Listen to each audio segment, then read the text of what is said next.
Am I still live? What's going on?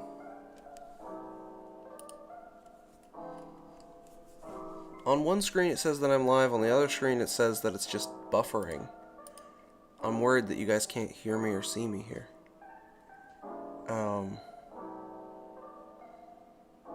It's weird.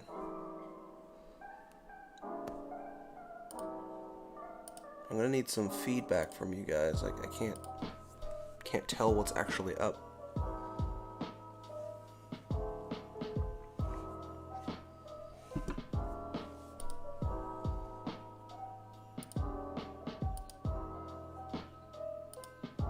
Okay, there's my screen. Weird. Why am I so far behind? Are we back? Are we up? What's going on? I think I may have cut out there or something. I'm not super sure. Give me some feedback here. Can you hear me? Can you see me? Who should we start with? I don't know what happened there. It took a while for my screen to update, but I'm worried. It says we got 4 people watching right now, so that's promising. You're good, Danny says. One screen says I'm live. It says buffering. The fact I can quote you says I can hear you loud and clear. Okay. All right. So, yeah. Who should we start with?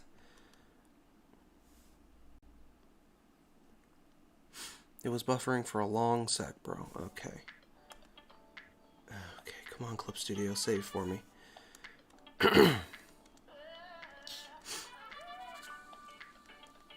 Cool. All right. I'm glad to know we're good. Yeah, the only one that I really have, like, a solid idea, I don't even know if it's solid, but an idea in my brain for, like, the face of and stuff is Electro, but, well, actually, I take that back. I do have some concept ideas in my brain for Doc Ock about how I want her and her powers to work. So, I guess let's start with Doc Ock. I mean, Doc Ock is kind of the most important member of the Sinister Six in some ways. Always the founding member, right?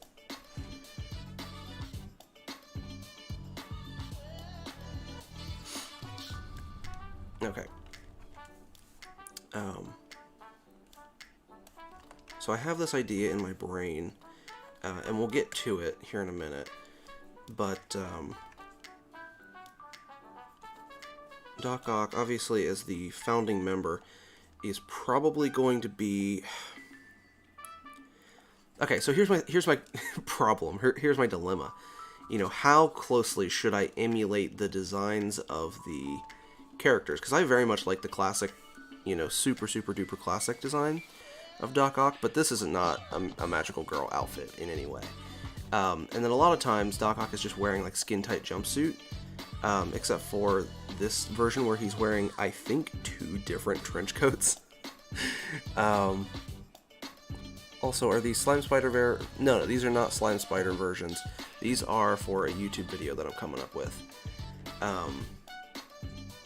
The Sinister Six as magical girls. So,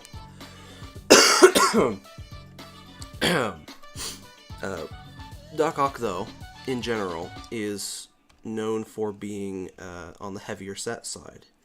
So I'm wondering, should I emulate that with this magical girl version? You know, traditionally speaking, a lot of these magical girls are, what, like high school age? Which, you know, I don't know how I feel about drawing teenagers. So I think I want to age these up to be adults, because all of them, you know, a lot of these actually are older men. But yeah, I don't know. What do you guys think? Should I lean into the full magical girl thing and go, like, full, you know, teen show, you know, where it's the characters are teenagers or whatever in high school, or should I do, I don't know. I'm having directional problems, I guess is what I'm talking about. I don't know, like, how far I should push these into the tropes of magical girl.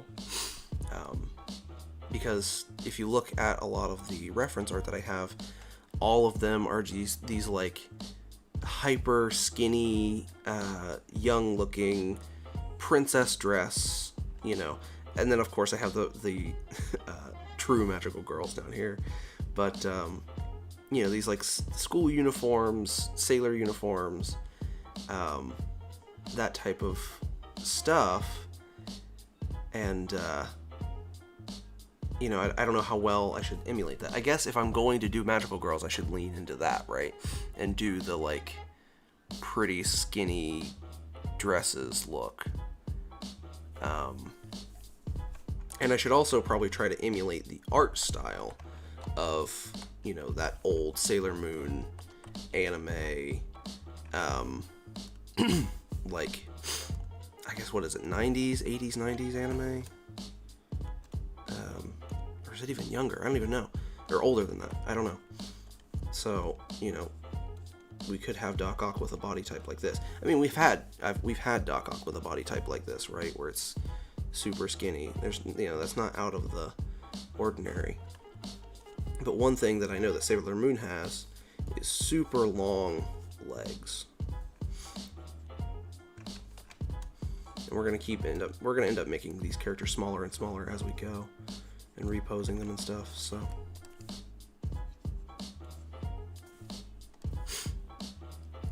what do you guys think? How far should I push this?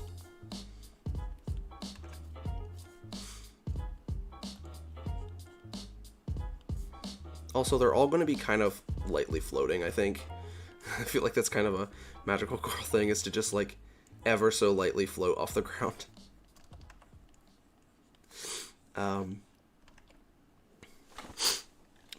So the power I have in mind for Doc Ock, or, you know, whatever we're calling, that's another thing, is I need to figure out, like, new names, or names for the team, or whatever, because it's so, I don't know.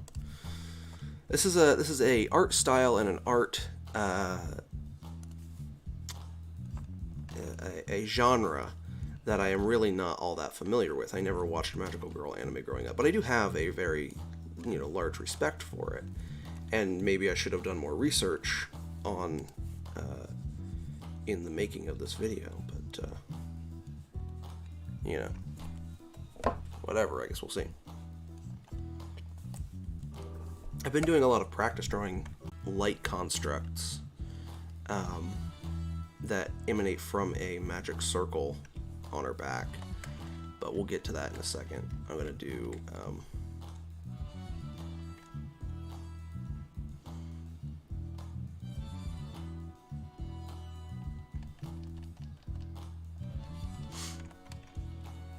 I'm just going to do a circle for the fist right now.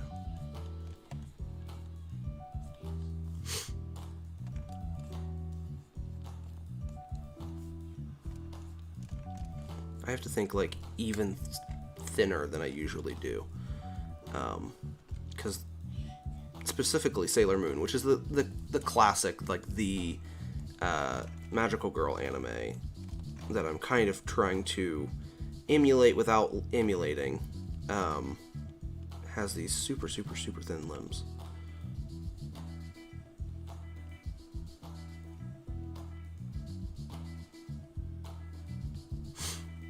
But I also want her to have, like, magical circles here, that can have tentacles come out of them.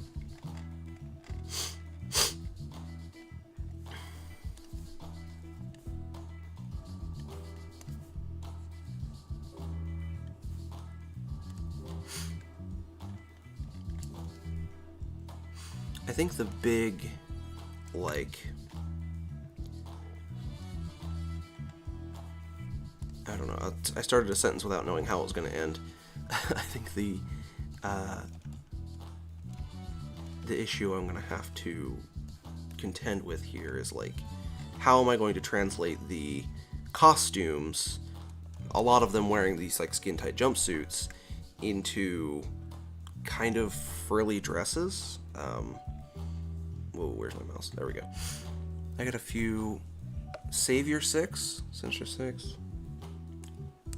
Sister 6, the 6 Protectors, the 6 Saviors. I really like Savior 6, actually.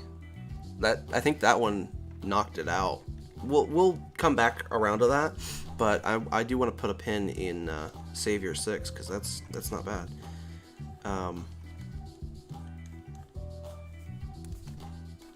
You know, because they are going to be the heroes of this story.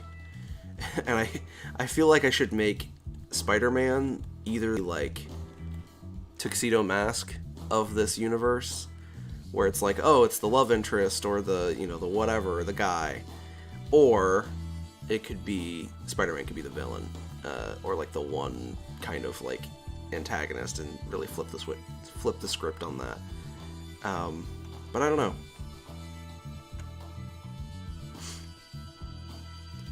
I also think that Doc Ock should be like the deadpan one, but it's also like she's also going to be the leader, so it's like, I don't know, it's hard to explain. It doesn't line up with the tropes. Doc Ock as a character is a very like intelligent, calculating villain. I mean, he does get manic sometimes, but a lot of times the protagonist of these anime are very, like, you know, the chaotic one, or the, like, I don't know, you know, the hero syndrome, like, yeah, we're gonna go out there and beat them, you know, like that type, which I don't think I don't think their personality fits with that very well. I think that personality fits Electro more.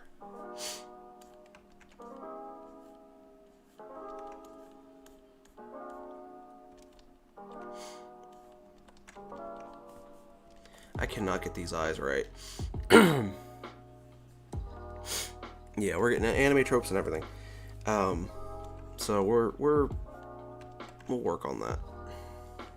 But for now, I'm just gonna draw what feels right and come back to expressions and stuff later.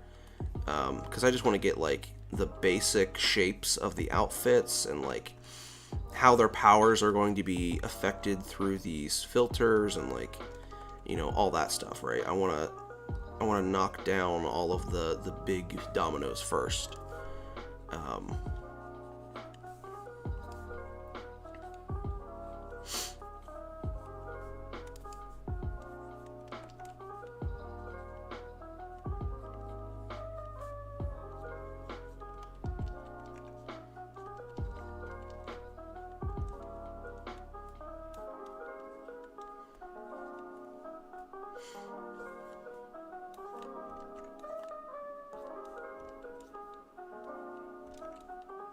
Gotta have glasses, obviously, for Doc Ock.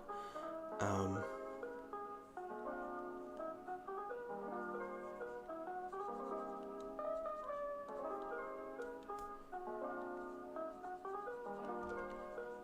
feel like even this might be too cutesy. I really gotta figure out, like, the art style. Okay, you know what? I'm gonna go back on this. I think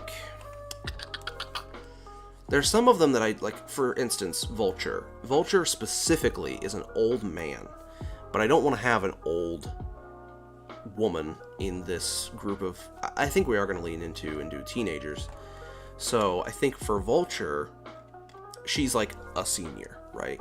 And the rest of them are, you know, either freshmen or juniors, sophomores, whatever. They're all going to be different ages, but I think Doc Ock is a year below Vulture, so she's going to be a little bit more mature looking, I think. And that'll help with that calm, calculating personality as well.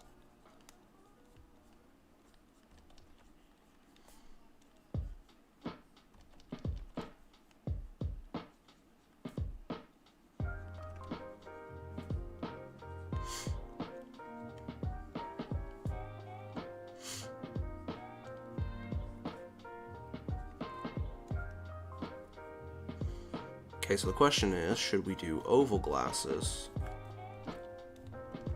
Or should we just do, like, the indication of glasses? Like the bottom frame thing that you get a lot in anime.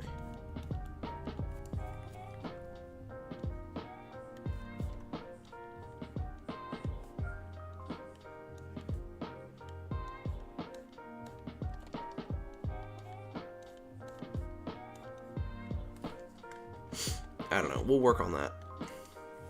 Hairstyle is something that I definitely want to play with because Doc Ock's original hairstyle is like straight bowl cut, right? Like, I think originally he is something like that. I don't know why they did like bowl cut so much in I don't think I have a picture of it. Well, actually I do have a picture of it down here. Yeah, he's got this like straight up bowl cut. Just like little 4-year-old hair, which I hate so much. So I think we're gonna give her a bob. I think a lot of these might have some shorter hair, but we'll see.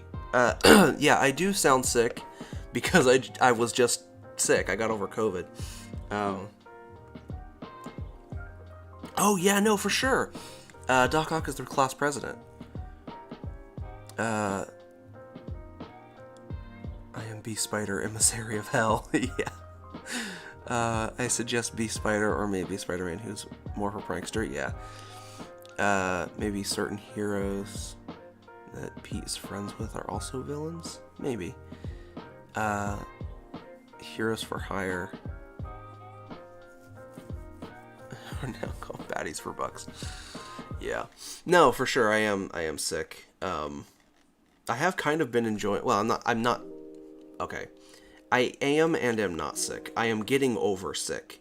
I am no longer super sick. No, this one does not have the lizard. The Sinister 6 does not have the lizard.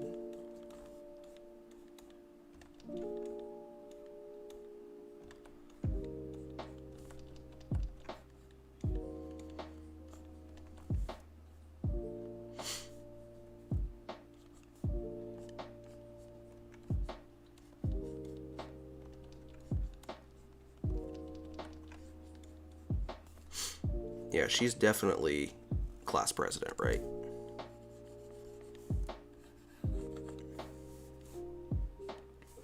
She's the, like...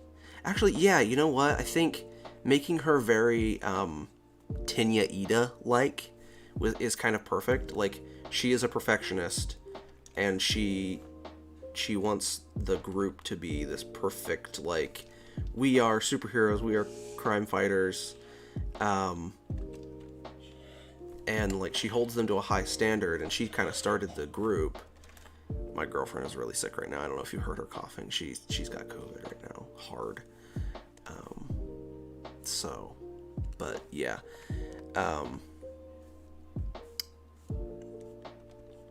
yeah. Doc Ock is definitely the like Tenya Ida type, where like she is very serious, but she can also be very manic and does all of those like, you know, fast hand motions and stuff like that.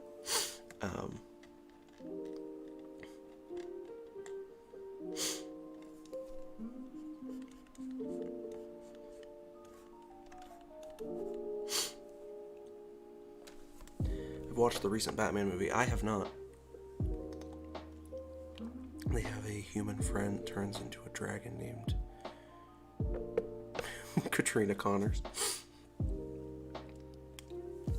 Could be.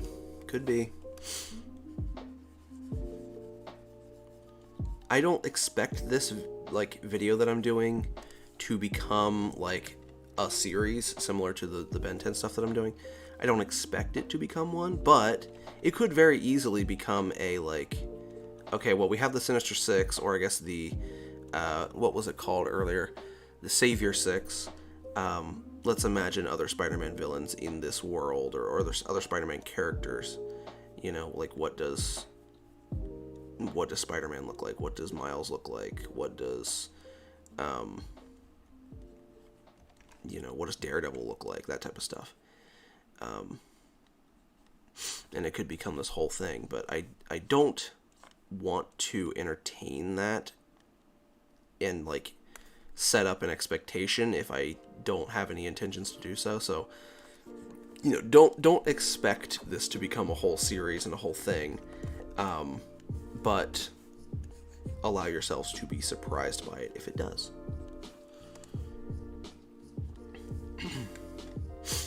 Yeah, I've definitely got, like, Duke Nukem voice right now. I've been kind of having fun with the deep voice. What do you mean you lost the baby? Go find it. That type of stuff. When I saw it eat his hand chops, I was so confused what he was doing. Yeah, he's just a fast lad. Okay, so, question is, are we going school uniform in their superhero whatever? So, I don't want to design, like, all of them in school uniforms and all. That's boring. But what is their costume going to look like? Specifically, what is Doc Ock's costume going to look like? Because, like, my initial idea is to give her a lab coat or something that looks like a lab coat at the very least, that comes down, has one button, and then flares out again into, you know, something like this.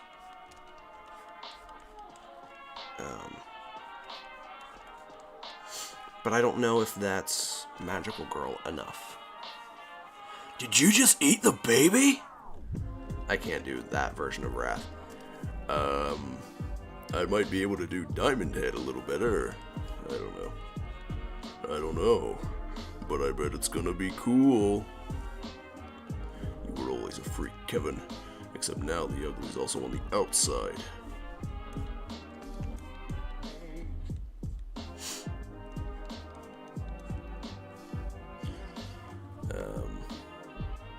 Give me some impressions I can do with deep voice. Hello everybody, my name is Markiplier. No, I can't do Markiplier.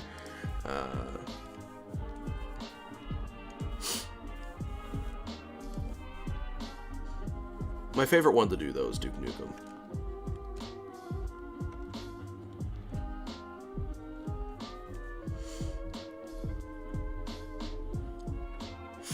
I'm imagining something Saint Tail adjacent. I don't know what that means.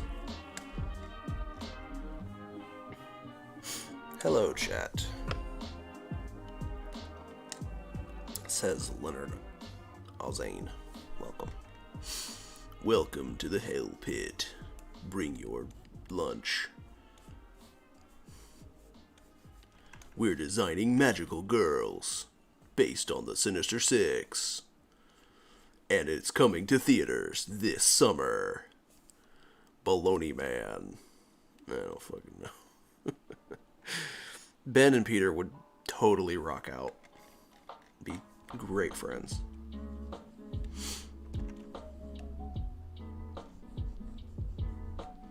Why do I want to give her, like, a cravat? What does this have to do with anything? Like, she's wearing a turtleneck and also a cravat? I don't know. What is this? I don't know.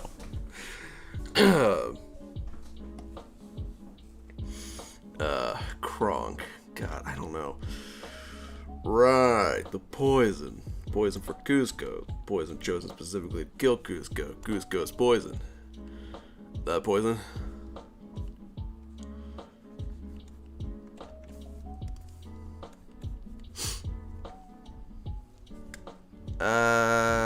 I think they said in the Ink Tank did a whole video about, like, what can be a Ben 10 transformation, and I think they maybe said that spider people can be, because it's different enough DNA, but I don't know for certain. You'll have to go and watch that video.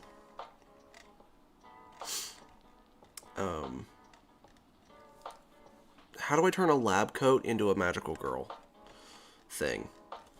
Like, I guess lab coats have, like, the cinch around the waist. Like, they have a belt on them. Walked through her wardrobe and wore everything that stuck you. One minute you like me, then the next minute you don't. First you kissed me, and then you act like you don't even know me. We've been doing this all year.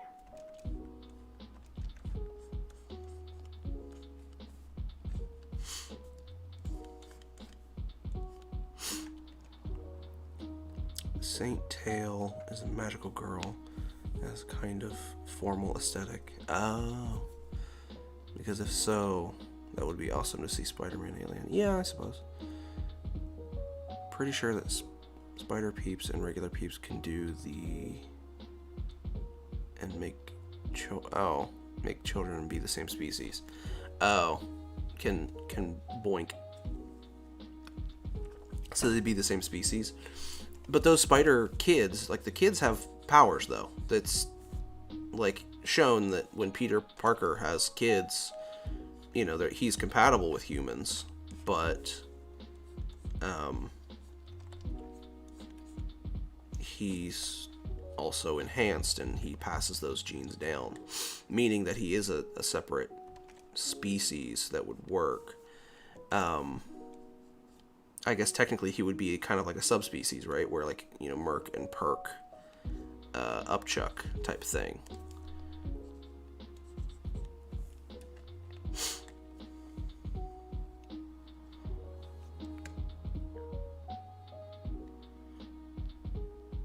Ben, why can't you shoot webs? You're Spider-Man. Yeah, I had to invent my own web shooters. See, okay, so now that's the thing. Would the Omnitrix create web shooters because it is a necessary piece of technology for that species to operate? Is the Omnitrix smart enough to do that? Right, because like Energy's suit is a piece of technology that it generates that is necessary for Energy to like live and or live amongst other people. So like, would the Omnitrix create web shooters? Part of me wants to say no, because it kind of defies logic. Because like, Spider-Man isn't a species.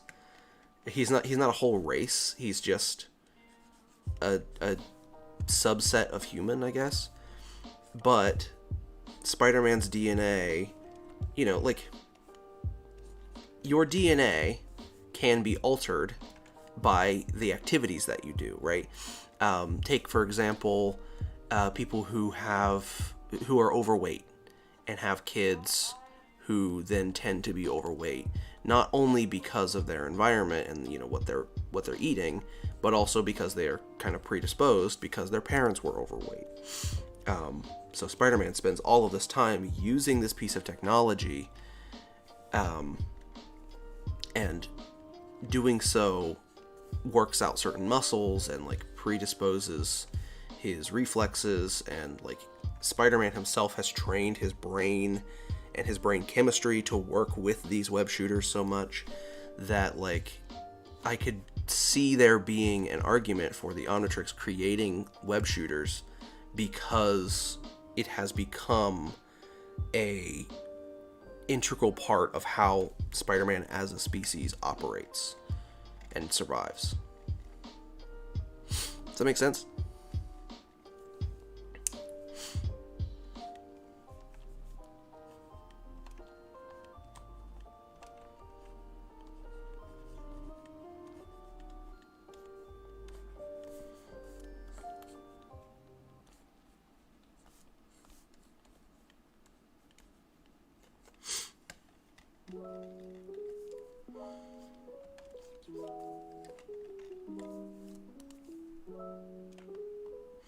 I mean, that too. If they knew each other, then yeah, Peter could just make some for Ben.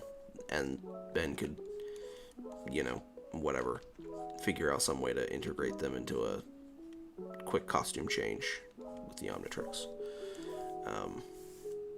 I mean, yeah, for sure. I actually kind of like the idea of an AU or whatever, where Spider-Man is maybe 5 years older than Ben. Where, like, Spider-Man gets his powers when Ben is 10 years old, and Spider-Man is, like, 15 or 16. And so they kind of grow up together a little bit, but there is this like gap of, oh, I'm still learning and so are you, and we both got our powers about the same time, but I'm older than you and I have a little bit more life experience, so I can kind of be a mentor to you in that way. And then you get kind of like a Peter and Miles situation in some ways,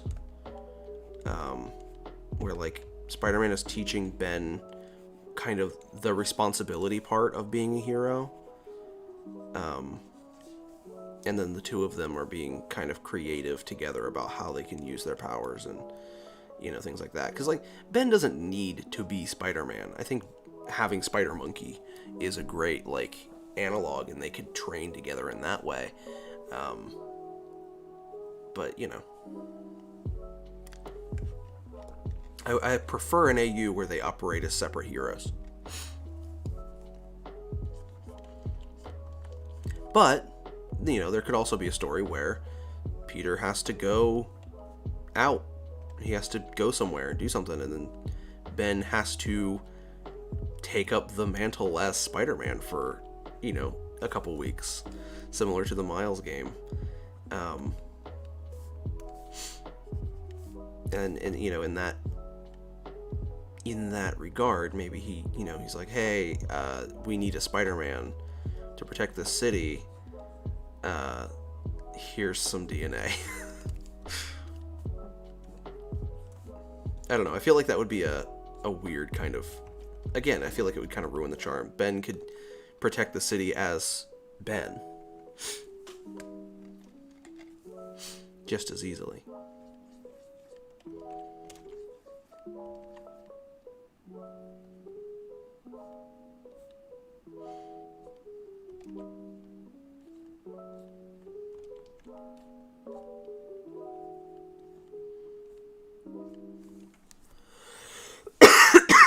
Ben 23 names are terrible. Peter has more swag.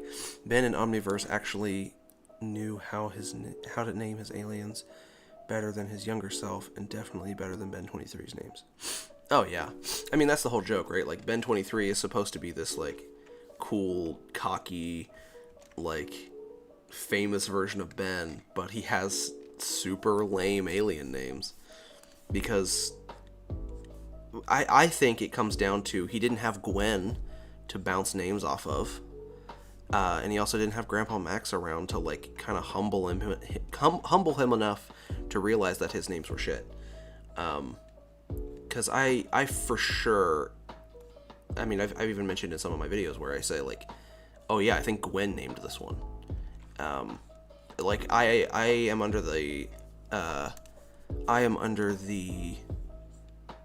headcanon that Gwen actually named iGuy, and that her, you know, when she's suspended in Secret of the Omnitrix upside down, and she says, hey, iGuy, that's not just a name drop, that's like her making fun of Ben, and like that's the first time that alien's name is said, not only, you know, chronologically in the show, but like in lore. Like Ben turned into this alien for the first time for that Animo fight and didn't really know what was up with it, but also knew kind of instinctively, you know, with the Omnitrix, how to use the powers, and he's been getting new aliens and experimenting with them and stuff. Maybe he turned into iGuy one other time but didn't name him, you know, and so that was the first opportunity. You know, Gwen was just like shouted out a kind of a joke name, and then he was like, well, you know, it sticks.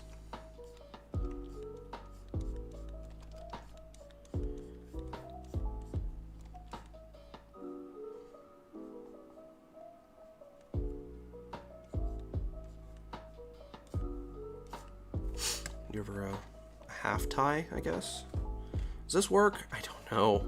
I can't tell, man. I'm terrible at Magical Girl.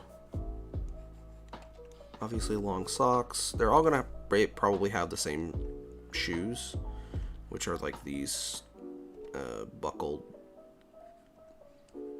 flats that you see in most. Are they buckled? I don't even know if they're supposed to be buckled.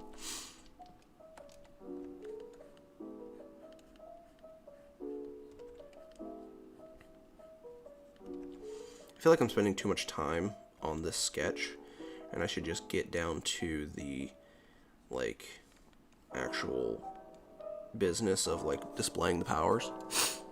Mayoshi Toshinori has better violent names, I do realized.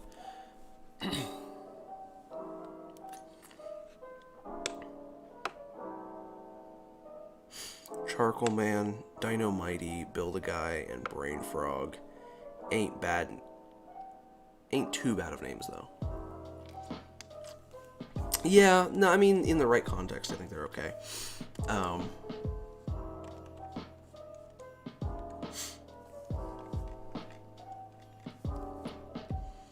Okay, so the idea for this one, and I'm gonna probably have to... Nah, I'm not going to. I was gonna do the actual sketch, or like the actual, what the magical circle is gonna look like. But I think instead I'm just gonna do this type of thing. And this is gonna look like a turtle shell. It's not. It's supposed to be magic. You know, whatever. It doesn't really matter. This is just a magical circle, magic circle. And then from this, there's some light that's gonna emit back here. But her tendrils, her tentacles, are going to be these like ribbons of light. I have a design in mind for them already. They're going to be thin, they're going to be flat, and they're going to be these like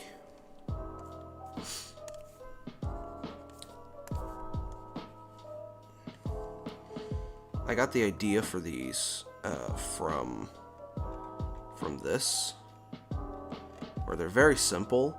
Now these ones are technology, but I want the ones here to be magic and actually be these like maybe here.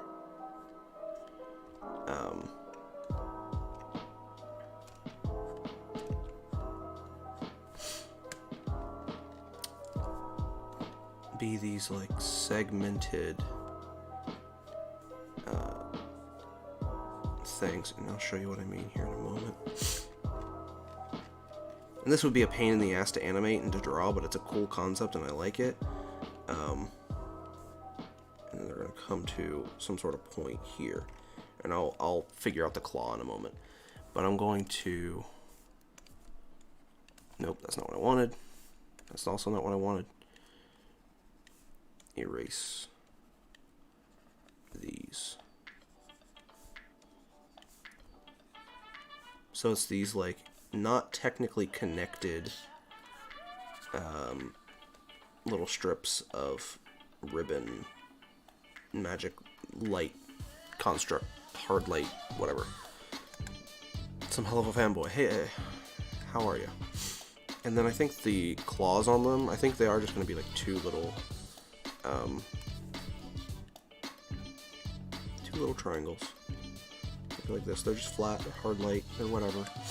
And then you just get stuff like that. And these could be a lot thinner too, I think. So I might do that. I don't know, we'll see. Sorry, but I won't be able to watch the stream tonight. It's 2 a.m. I was supposed to be asleep. Oh no.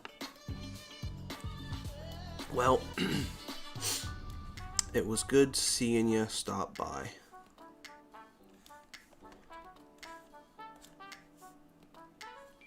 This one I'm just going to draw thinner.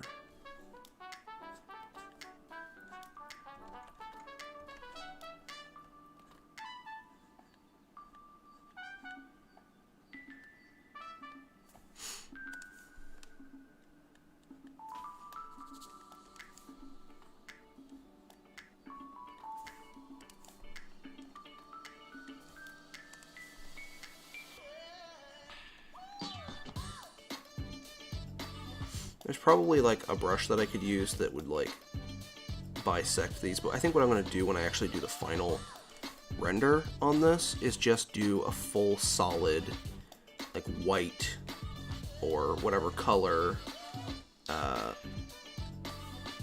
Here, I'll show you what I mean. I'll just go like... I'll just go like this. And then I'll take my eraser and do that. And then I'll just color the whole thing.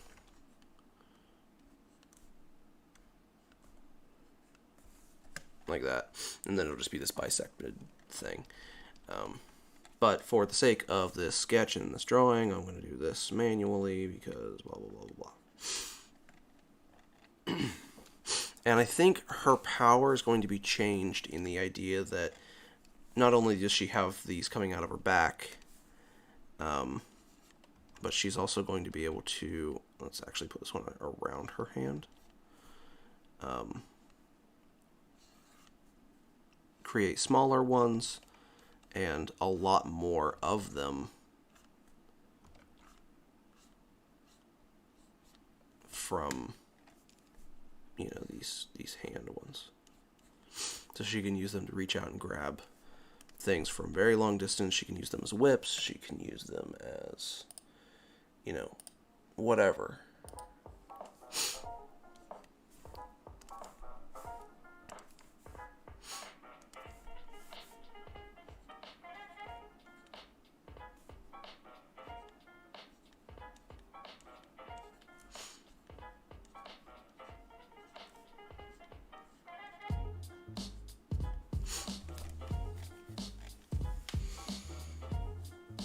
You ever go in Clips to assets and download asset? Yeah.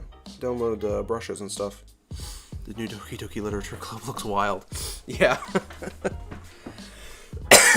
So that's the concept that I have for Doc Ock right now. I may redraw this more than 4 or 5 times. But I think this is going to be the at least the concept design, right? Like this is not going to be the sketch I use in the video, but this will be the sketch that I use as reference for the video. Because I'm pretty happy with the way that this looks. I don't know probably enough about Magical Girls, and I'll probably get some flack for it in the comments. But whatever, I think this works. This definitely works well enough, especially for Doc Ock.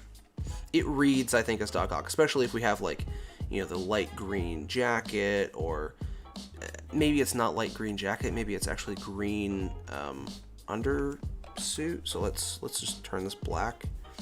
Let's throw some color on here just so I'm thinking like a nice kind of tealish green.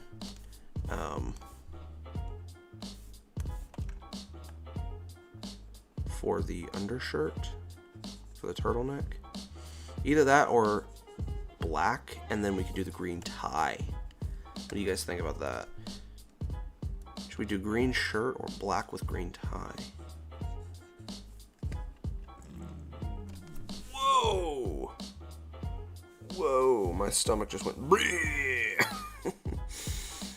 Eat a quirk is super speed. Why does he have to wear knight armor? I think it's just aesthetics. He's a defender, he's a knight, you know. Octavia, Otto, Maxine, Dylan. We'll work on names later. But yeah, Quintine back. Because I also searched like female versions, and all of the female versions have like, or at least some of them anyway, have unique names. Like, you know, not just a gender bent version, they actually are just like a different person. So maybe we can go with those names instead. Like, I know that these two are Olivia Octavius, I think. But we'll do some research. We'll figure it out. She definitely has green eyes that match her shirt. And probably little purple barrettes. I don't want too much purple on her, because Doc Ock mostly is known for being green, black, and orange.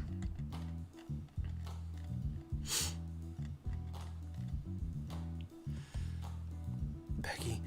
His brothers are more sleek looking. Ida is wearing a handicap. I don't know. Maybe he prefers it that way.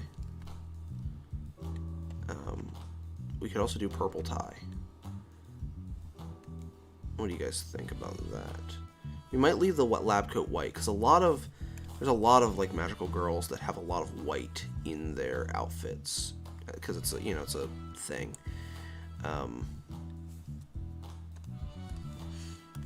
Maybe have a little orange clip on the tie, orange gem on the. I don't know.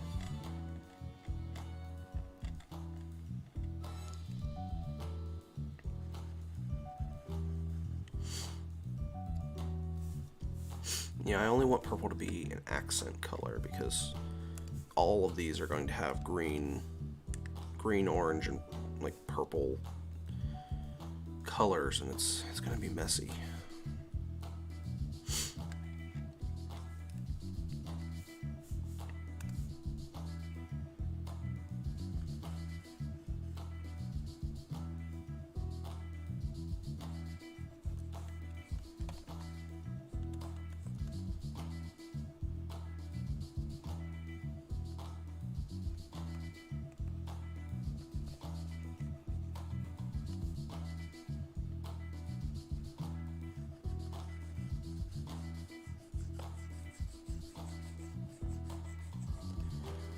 I don't know how I feel about black either, because again, magical girls don't use black very often.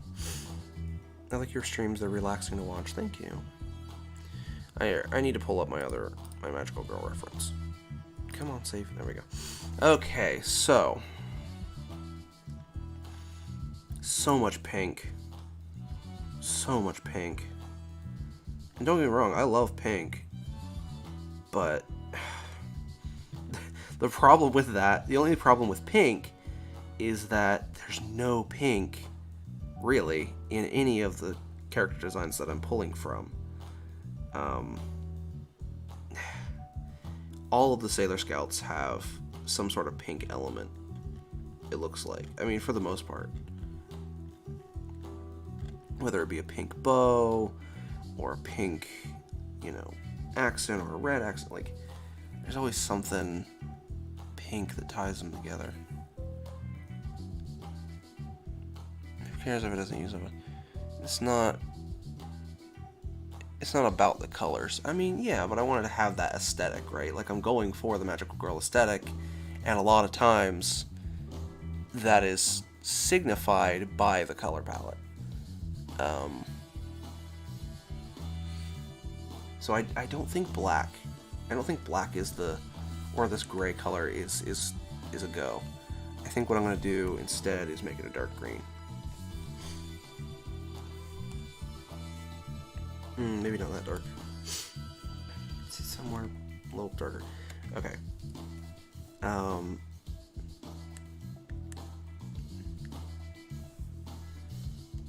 Should we do orange stockings?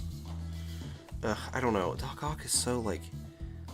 What I mean, classic Doc Ock is so just grossly colored. Green and orange just don't go well together, in my opinion. I don't know. It kind of works, but it kind of doesn't.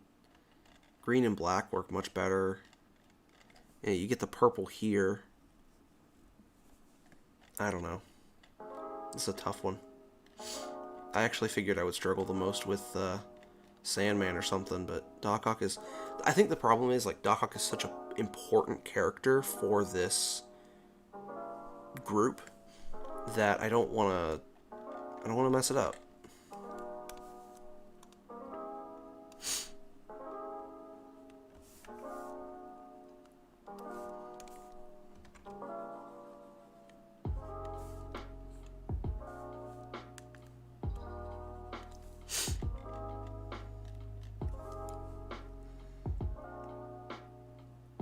Looks like Victor from Despicable 2. Oh, yeah, I know what you mean.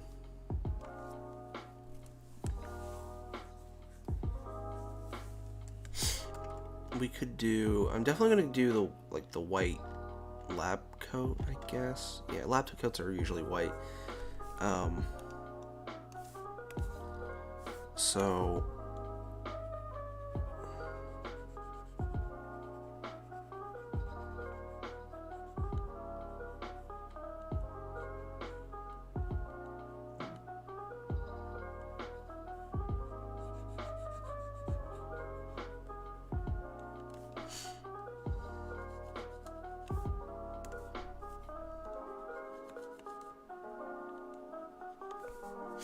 I definitely want the energy tentacles to be kind of a light purple as well, like a lavender kind of color.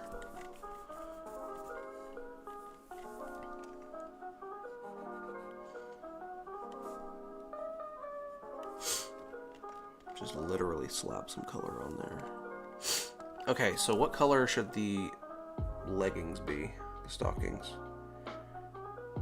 I want to make a spider transformation for Ben now. Do it. I'd love to see it. I want to start like doing a little meme, a joke that I've seen on other streamers, art streamers. If you guys in the chat are artists, we have an art tax now. I.e., if you are an artist and you are working on something right now or have worked on something recently, send a link to a picture of it in the chat or send it to me on Discord, and I will throw it up on screen for a little bit, and we will appreciate some artists. So if you would join the stream and you let me know you're an artist, you got to pay the art tax.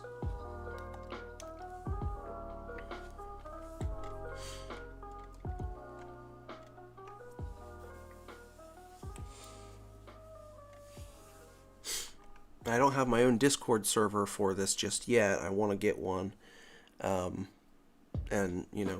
work on that stuff, but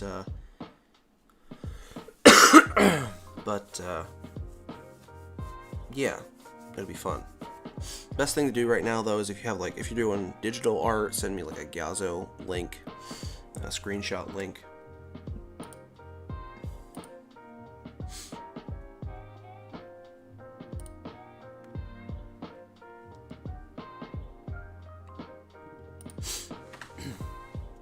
Yeah, if you guys have any artwork, send it to me on Discord. My Discord link is in the description.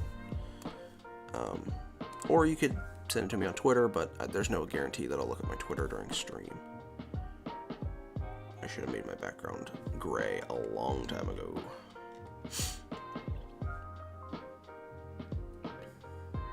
Draw so poorly that it can't be classified as art. Too bad, is what I have to say to that. Draw more. And send it anyway.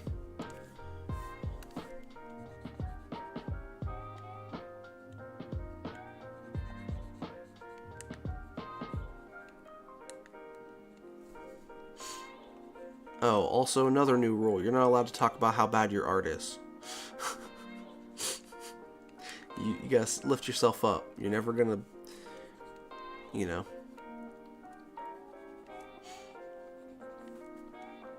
never point out how bad your art is. Never point out the flaws. If somebody brings up a flaw, you nod your head and say, yes, that's valid, thank you for the criticism, but don't bring it up yourself. Because people are very, very often, more often than not, are going to just give you praise for your artwork, and if they do have a criticism about it, or if you ask them for criticism and they give you criticism, obviously, you take it in stride. But if you're sharing art with somebody and like, hey, check this out, it's something I made for you, don't point out your flaws, because then the only thing that person sees is that flaw. And you don't want that. It doesn't make you feel good, so. Right now I'm also making a commission sheet. Cool. Sweet, sweet, sweet. Alright, so here's what we're gonna do. Here you go. Time to pay the art tax. So this is from... Oh, geez, where did it go?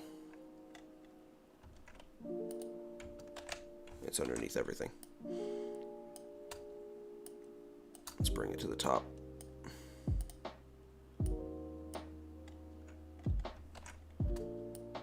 There we go. This is from Codex. He's designing an Omnitrix right now. So that looks good. That looks cool. You showed me this before, but yeah, I like it. I love the little expressions and stuff. And I like this design on the bottom of the hand as well. The idea that it's on the hand is cool. So, very, very neat. And then you also sent me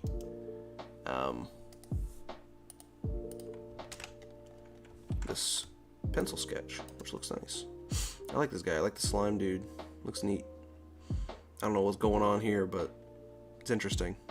Oh, he's got a bunch of different options. It looks like he's got different hand types that come out from underneath of him. Cool. Interesting concept. Thank you for sharing. Now, the thing about the art tax as well is I don't want people to abuse it.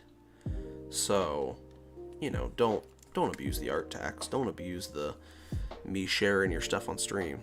If you send me more than like 2 or 3 things in a row, like I'm not gonna show all of it. But, you know, I do want to use my platform, what little platform I do have, to bring people up and to share their stuff. And, you know, just give some attention.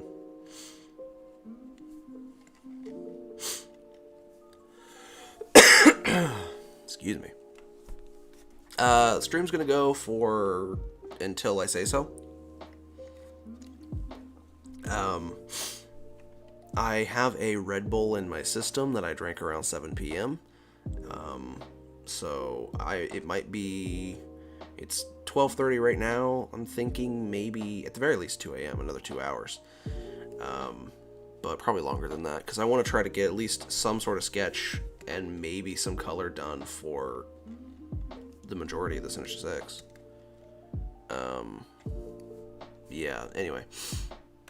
I'm gonna just throw some color on here, and I can play with this really later, but there's that there. And I immediately, I don't like that the colors are the same there, so I'm gonna just go ahead and do this. That's not what I wanted. No, it's all the same.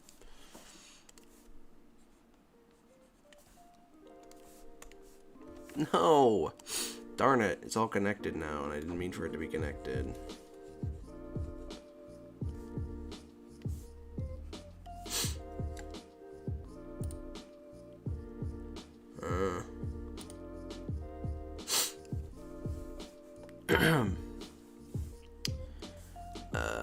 Shoe color. I'm gonna make the shoes just gray.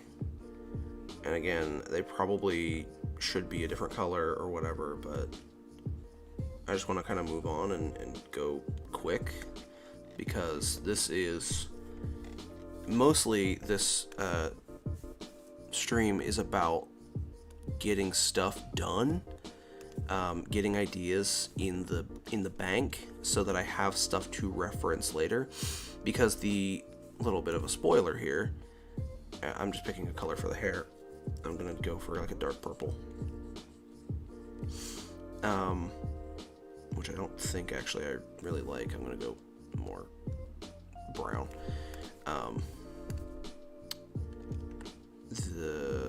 What was I saying?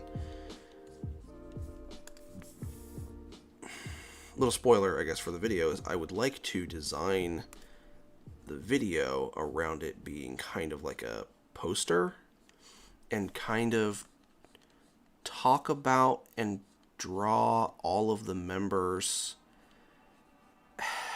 kind of at the same time. I don't know.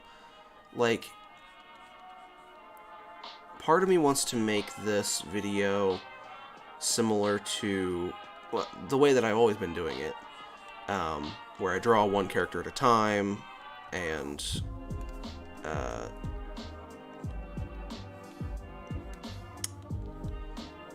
then just throw that character up on screen and then move on to the next one. Similar to the way that Orash does his ultimates, and, you know, subjectively kind of does their stuff a little bit. But there's another part of me that wants me to make this as like a poster.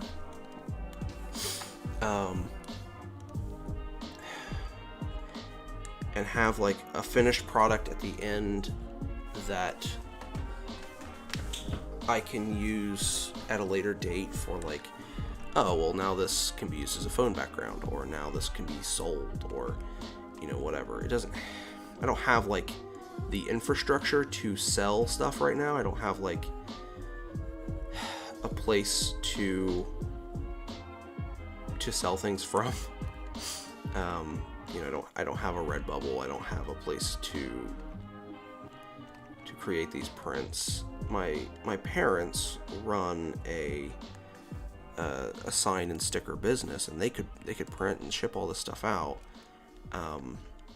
The only issue that I have with using them as a supplier for this stuff is that my brand and their brand are very, very different, and I don't want to. I have to figure out some way to direct them to their.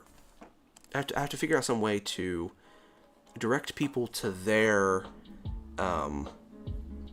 shopping system without actually sending people to their website, because they do a lot of work for like hard hat guys and construction stuff, and they do a lot of you know, adult jokes and some, you know, naked lady stickers, right? Like, they sell a lot of that stuff, and well, that's not a bad thing. I don't think my audience, I don't want to inadvertently expose my audience to something that is inappropriate for their age group. So I have to figure out a way to, you know, set up a store page or something that will send the order to their inbox without it being linked directly to their site, so that they can print and ship these posters, or, you know, whatever, these stickers, because they can do posters and stickers. They can do almost any size, you know, all this stuff. But you know, I want it to be appropriate. I want it to be safe for people. And I'll have to just talk with them and figure out how they can do that, because it would save me a ton of money. I wouldn't have to worry about like any large company taking a chunk of my profits. I could just pay for the material and they would print indefinitely, and it would save you guys a ton of money on the back end as well, because like all you would have to do is pay for the item and shipping, and there's no middleman involved.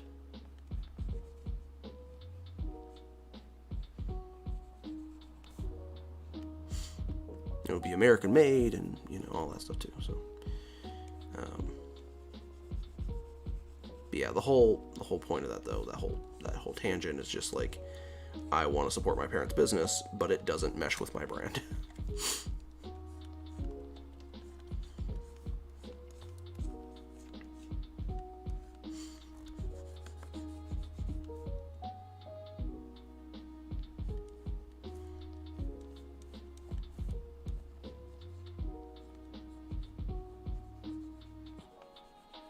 I feel like the next ones I should not do color on if I'm going to get these done.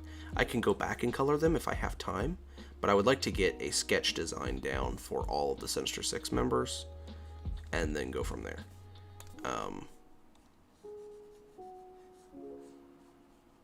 Or I guess all of the, what are we called? Savior 6. I should write that name down so that I don't forget it. But I do like Savior 6. Thank you, Codex.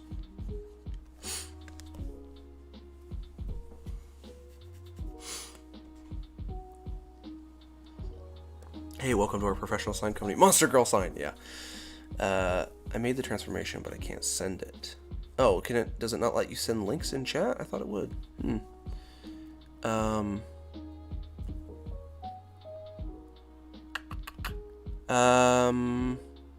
Go down to the description and send it to me on Discord or Twitter. I'll check out my DMs on both of there.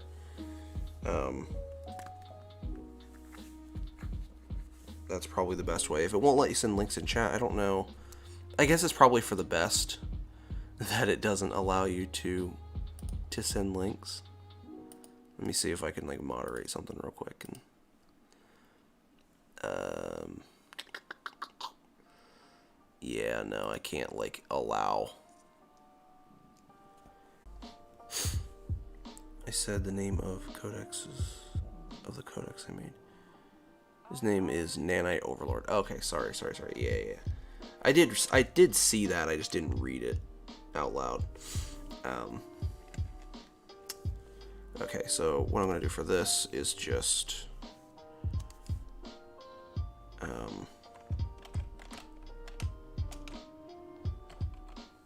oops.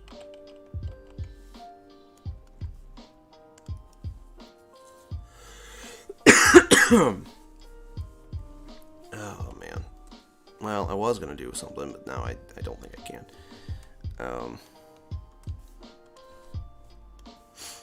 Just go one layer behind that even, and then.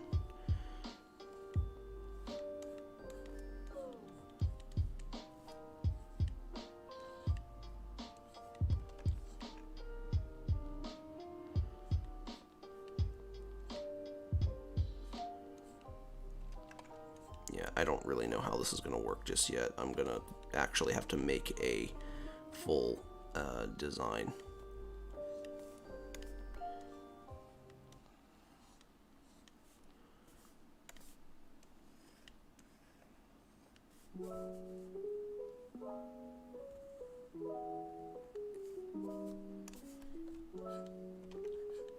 Super messy coloring. Yeah, we've already been going for an hour, and I got 6 characters to design. Yikes, this is gonna take forever. That's another thing, too, is, like, I operate best when I have 3 characters to put in a video. And I could break this up into 2 videos, but that doesn't seem very fun. It's not a very satisfying, like, video if it could... You know, the Sinister 6 is like a whole unit. It's not going to make for a very satisfying thing if I do a 2-part video. But the complexity of these character designs almost requires that. So this might have to be the type of thing where this might not be the next video I upload, and I work on something else in the meantime. You know, a quicker, faster upload, and then I can work on this in the background.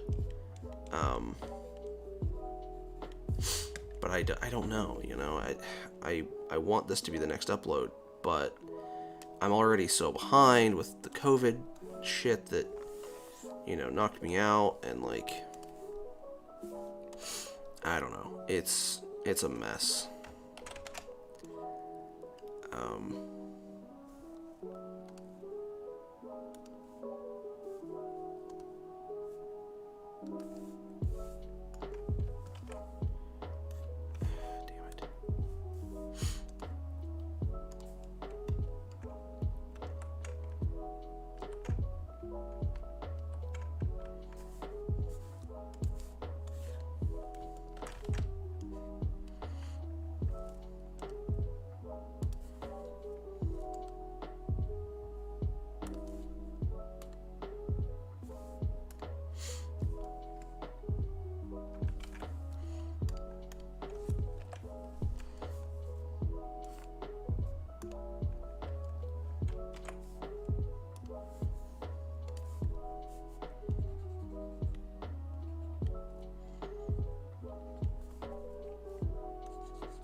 Yeah, so this is the kind of basic thing that I want.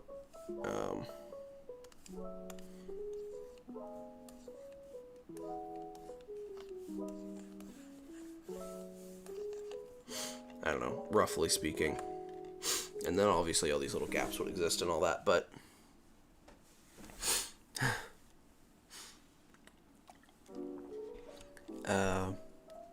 the year's 2024. Jack is a fully rigged photorealistic slime Jack that he uses on stream. So, about that, I have a friend who does 3D modeling and has experimented in the past with ways of making VTuber stuff, but the technology doesn't really exist, or at least not for free, to like rig it up to like face cam and stuff without used to because like there's ways to do it now for free, but you need VR, and I don't have VR. But there's certain ways to do certain things, and he's told me about it, and I don't remember it all. But the long and the short of the story is that I have a friend who has experimented with making VR, or making 3D models for VTubers. And he's got them working, I believe, for VR chat and stuff like that, but I don't have any VR gear. So me being a full like 3D rendered thing would be awesome, but I don't have any of the equipment and I don't want to spend the money. So yeah, that's okay. Sandman. I feel like Sandman is going to be so difficult, but so like almost too easy. I don't know. Sandman's design is so simple that I'm worried that I'm not going to make it complicated enough. You know what I mean? I worry that I'm not gonna do it right.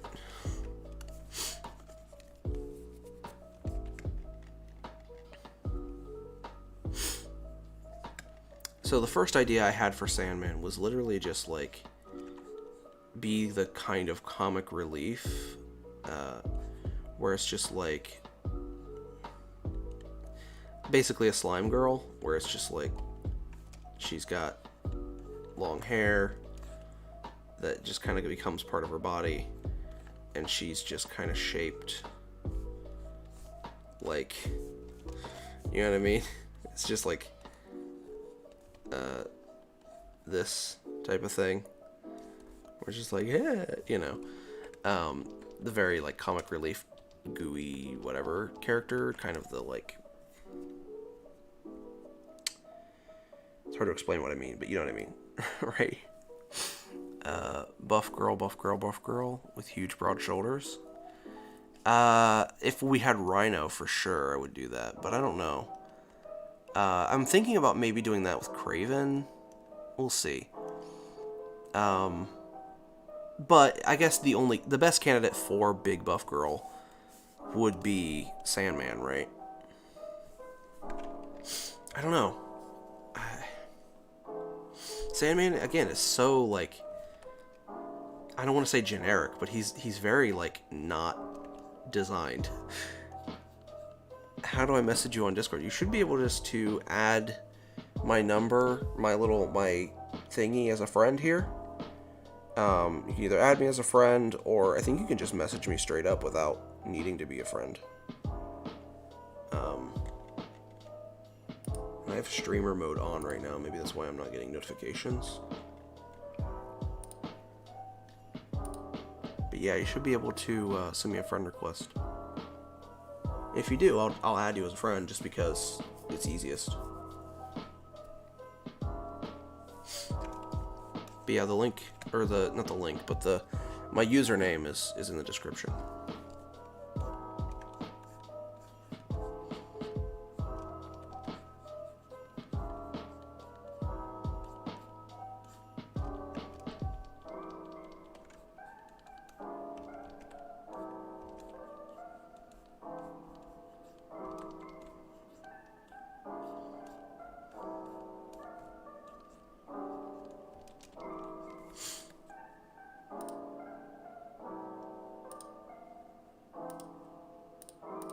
There we go, I got you. Or I got somebody.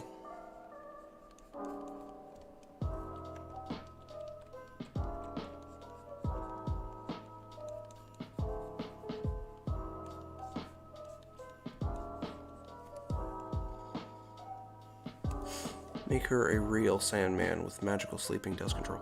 I mean, yeah, that was kind of the joke I was gonna do, is like magic sleeping agent. I have to lock this layer. I always forget to lock layers that I don't want to move. I drew that on the wrong layer. Darn it. Hey. Alright, I will get to that in 1 second. I'm going to copy and paste this layer. Fix. No, I don't want to save right now. Although I should.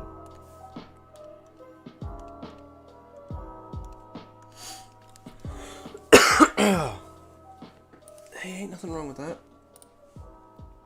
Is this fan art of my spider sonar? Or is this... Oh, no, this is the... Sorry. This is the Ben 10 spider transformation, right? I like it. It's cute. It's very cute and chibi. Can I get it to paste in? There it is. Yeah, so for those of you who don't know, if you are an artist, or if you want to draw something and show it to me, you got to pay the art tax. So yeah, here's what we got. Ben 10 Spider-Man transformation. It's cute. I like it. Good job. Keep making art. Keep practicing.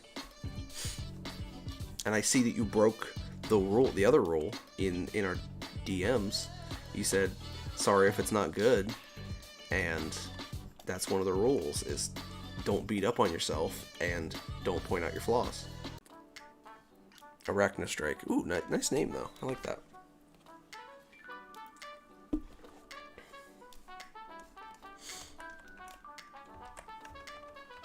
Ah, darn it.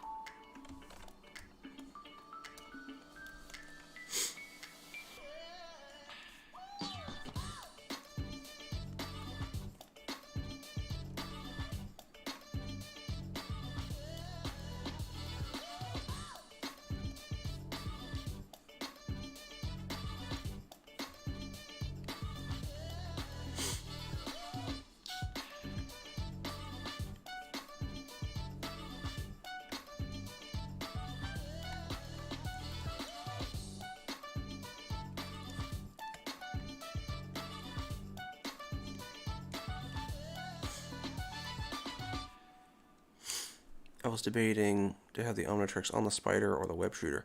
Ooh, yeah, that's an interesting concept too.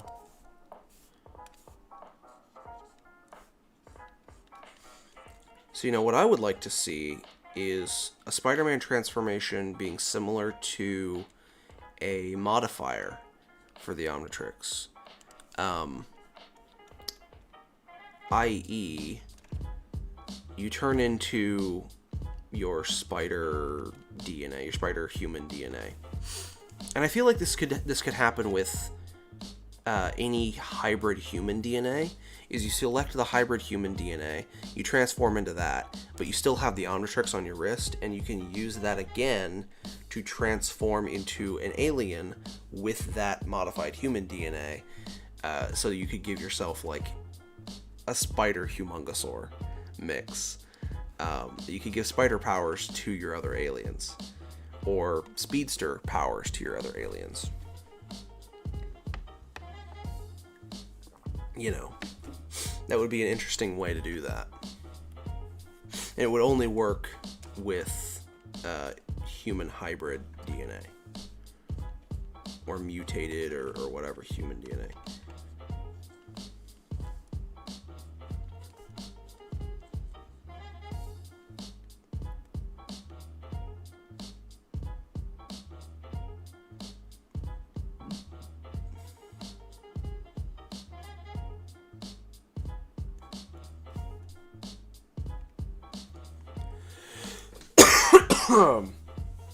The one fusion Omnitrix, yeah, the Bi-Omnitrix that Ben 10K had. Maybe a mode where he can use alien DNA with his webs. So yeah, that's also another thing, is using the aliens as a Spider-Man modifier. So you could have flaming webs, like if you picked Heat Blast or something like that. I don't know if I like this design. Sandman is so difficult, like...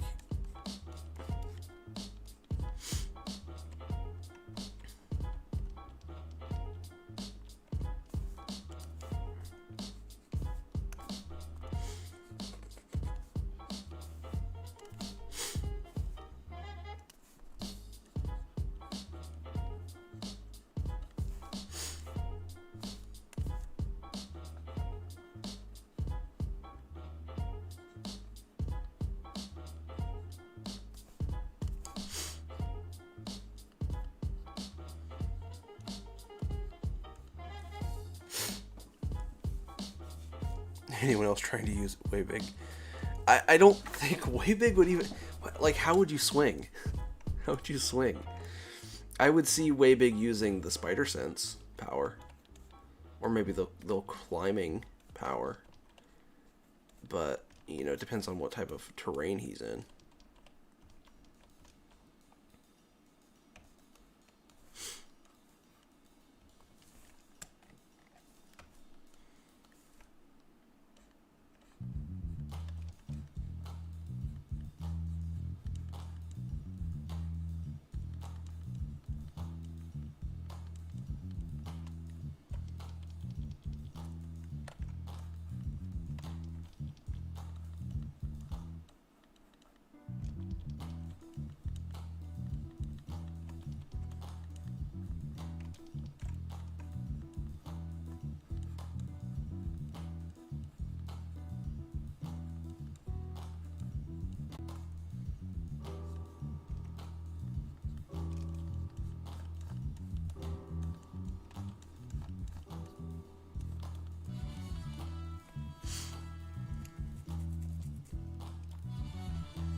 Arachnid Strike is my Ben's 12th alien. Oh, okay, cool. Draw her flexing and showing off a goofy smile on her face. Yeah, I mean, that works too. I think Sandman has to be the comic relief. Right? I feel like her and maybe Electro. Specifically because she can make herself into different shapes. And I could see, like, the anime... I could see the Pikachu gag, where Pikachu, like, morphs his face and, like, stretches his body to look like other Pokemon. I could see the Pikachu gag being done with Sandman a lot. Like, mimicking other characters, or, like...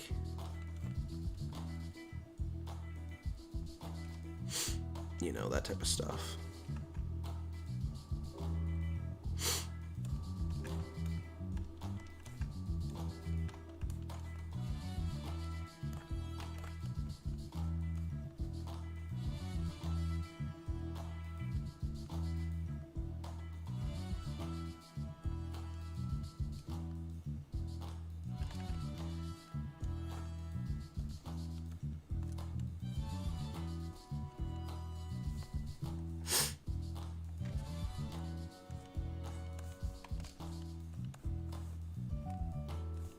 I think she also has the ability to become a sandstorm. Or just, like, kind of wind manipulation powers in some light regard.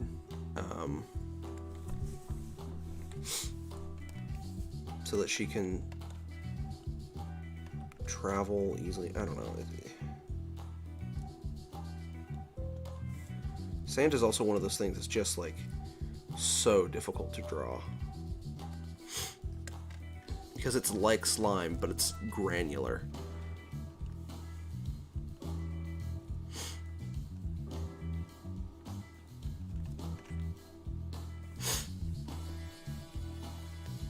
If Arachnid Strike drinks coffee, he'll be a living nightmare.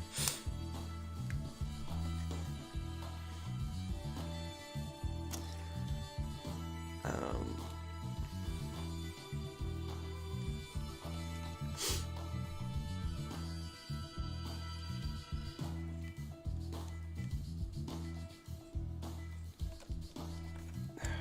don't know if I should do, like, how I should incorporate the striped green shirt into, like, a school uniform type thing.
Whatever crushes Peter. I mean, they're all of them are crushing on Peter. I think that's the thing. I think Peter is the Tuxedo Mask. He's the like love interest of this anime, right? Like in any other universe, this would become a harem.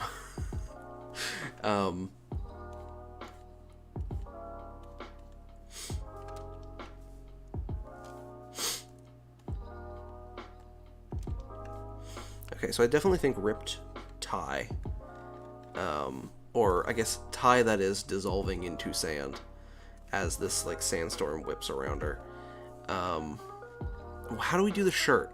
Because schoolgirl uniform. Okay. I think I have an idea. Here. So we have the tie. Schoolgirl uniforms have like this thing that usually goes on, right? The sailor. Is it sailor? I don't know if it's always sailor. Whatever. The schoolgirl uniform has the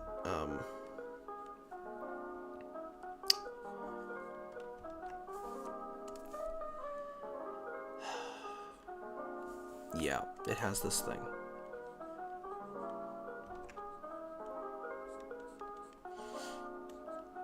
And this is where we can have our stripes.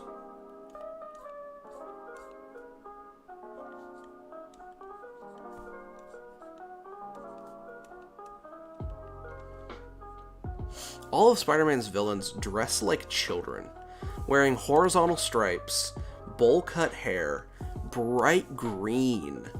Like, they're children. They are children. And I get it, they're made to appeal to children. But like, I just think it's funny. I also think I'm going to make her abnormally skinny in the waist. Like abnormally skinny because she can morph. She's sand. And I'm gonna get rid of the booba.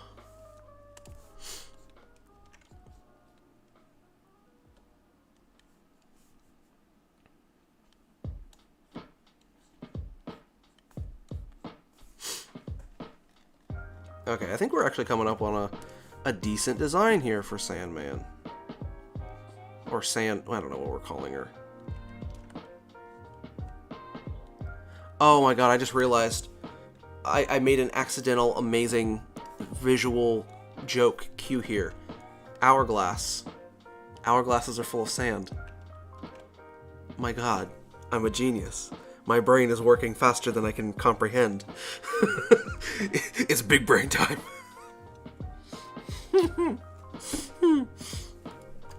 That's I surprised myself with that one. I suggest the arms be bigger. Your suggestion is noted.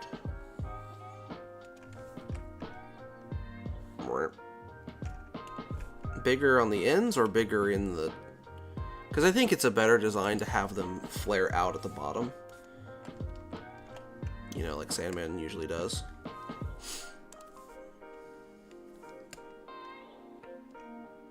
Full hourglass. Even thinner waist.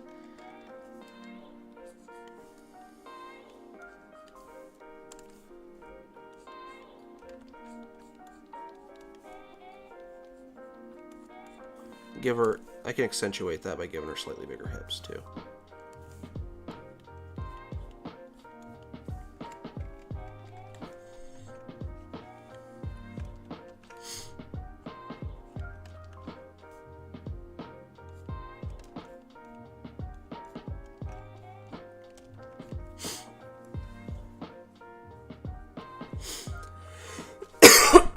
Excuse me.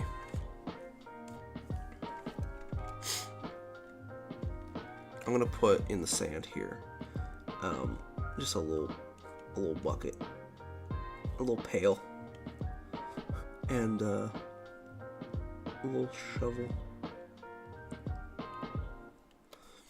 She definitely likes making sandcastles. She loves trips to the beach. and her favorite subject in history class is Egypt.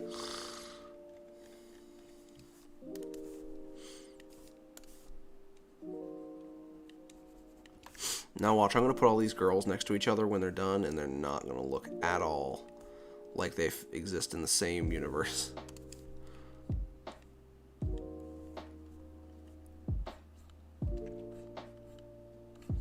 I don't know why I want to give her, like, blocky, chunky hair.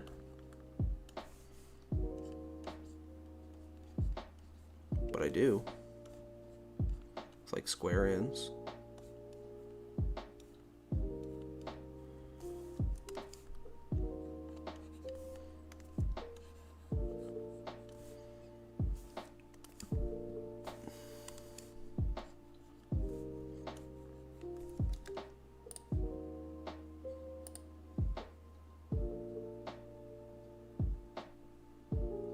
Oh, yeah. Clayface.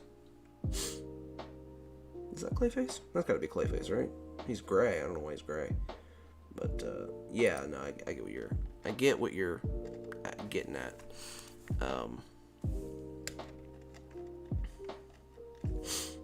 I feel like if this anime were tasteless, which it's not going to be, but if it were tasteless, and was the type of anime that would make sexual jokes. I don't want it to be a sexual joke anime, but it could be. The idea that she puts people to sleep would probably be played for gags, and that's not good.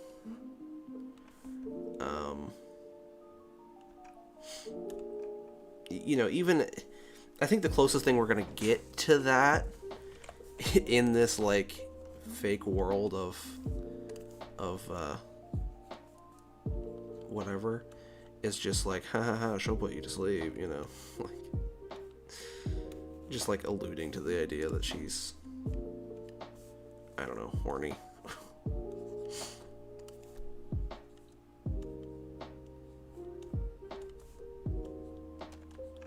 But yeah, this we have better. We're better than that here.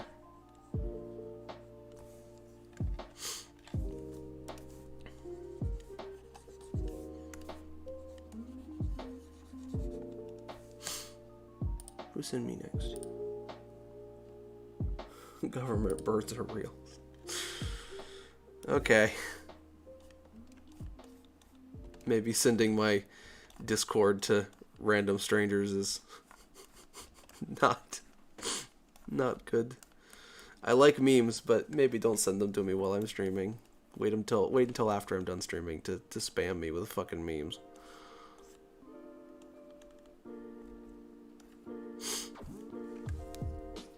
Sandcastle crown. Maybe. I don't know. Let's see what it looks like. I don't think it's gonna look good.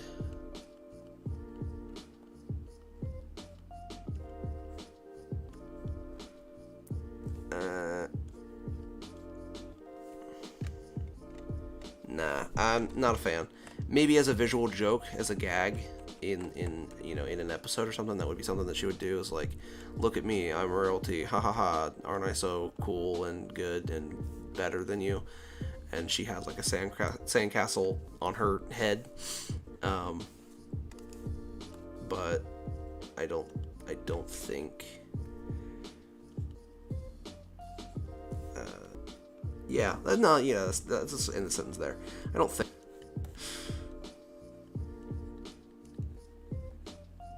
I don't think it works for her design, is what I was trying to get at. You sent it to an ADHD 14-year-old. Yeah. See, that's exactly what I mean. My audience is 14. I don't need to be sending people to websites that are potentially inappropriate for 13-year-olds, 14-year-olds, sorry.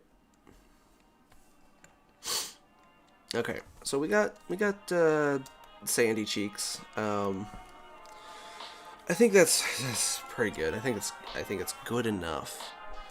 I'm gonna go ahead and luminosity all the way down.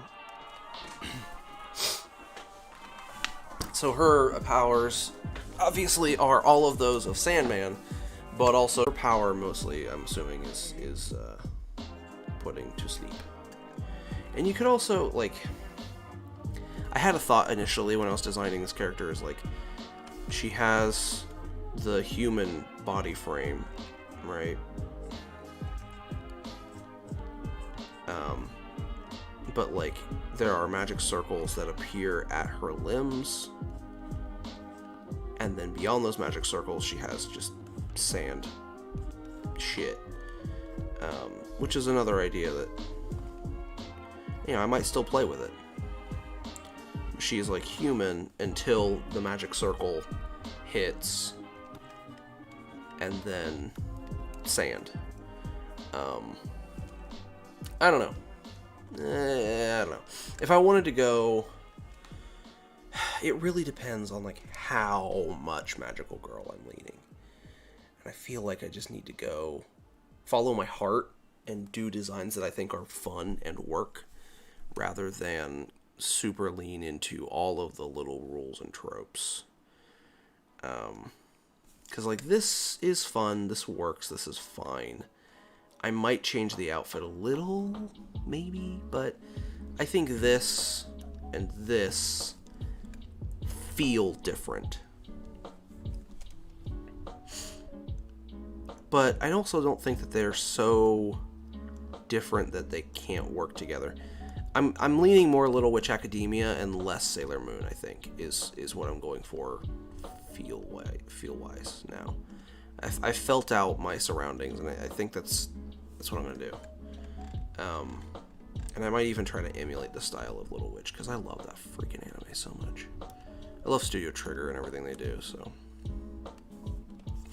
Mysterio.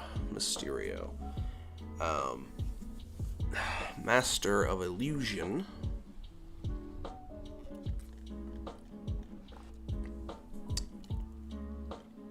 I've got a couple of female versions of Mysterio here. I think this one's just fan art, but I liked the idea of the skirt thing and the tall boots, the eyeball on the side rather than the two on the front.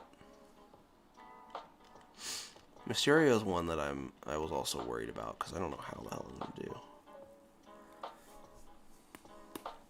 I think Mysterio is definitely the girl who takes everything a little too seriously. She's definitely the one who's like, no, fuck you, I don't look silly, you know?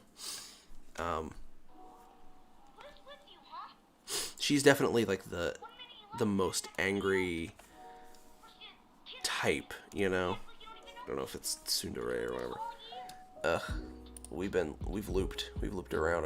I heard that thing again. Oh well, music.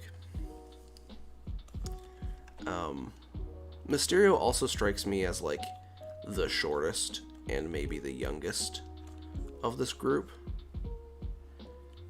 Mysterio is definitely a theater kid. Oh yeah, that too. It's also true. Mysterio has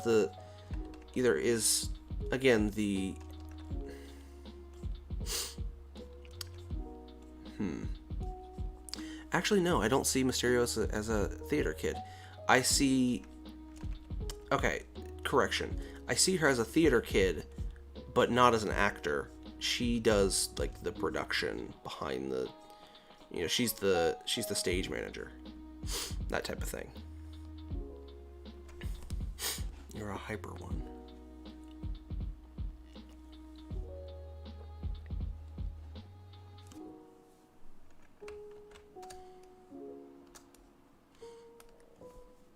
I see Mysterio. Okay, my mind's eye is like Mysterio is the lolly. I don't know why. I just see Mysterio as this like small freshman maybe girl who is just like super adamant and like really wants to be taken seriously, but definitely is like not. She's like the newest recruit, right? She's the one who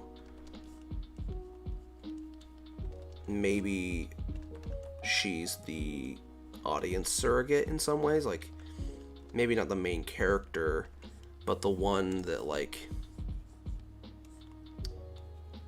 finds the group, like, because if she's a freshman, if she's new to the school, storytelling wise, it would make the most sense that like she and maybe a friend who is also young come in, and there's already this pre-established group of like this clique of friends who then welcome her in, and then they all get hit by lightning or something and become superheroes and blah blah blah blah. But she's like the audience surrogate type of like new school. I want to be taken seriously, but I'm just too damn ridiculous.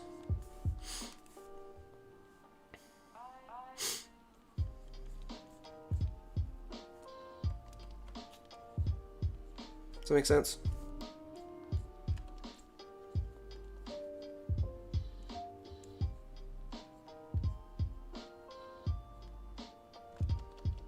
Because I feel like Mysterio is constantly like being made fun of by Spider-Man in general, like, and just by the community in general around, like, the fandom is like, Mysterio is kind of a joke villain. He has his serious moments, but he's never... A lot of times he is played for laughs, is what I'm getting at.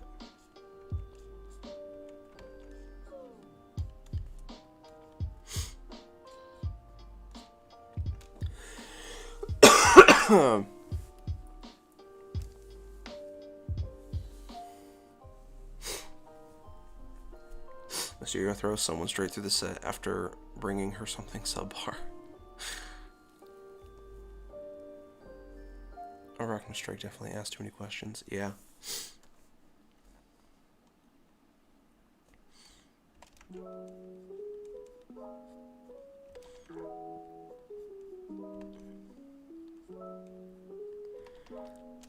The thing about Mysterio, though, also, is that Mysterio fits the most with the magical girl concept, because Mysterio is a magic user, or at least pretends to be a magic user, right? He wants to be this, like, all-powerful wizard. He wants to be this, you know, master of magic and mysticism. But he doesn't do real magic. He does illusory magic. So I think that's exactly what she does, is illusory magic. I'm gonna have multiple magic circles, like in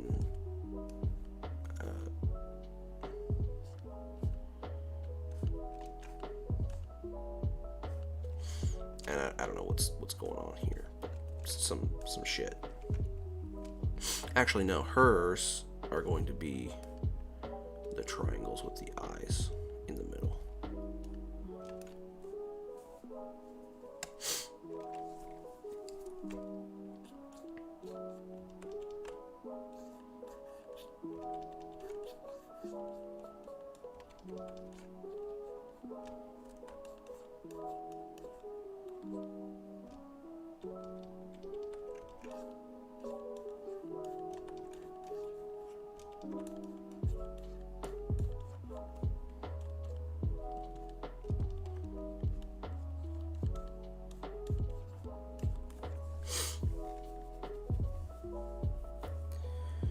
I want your opinion on this. I was thinking of giving my Ben ADHD to reflect me. Is that a good idea?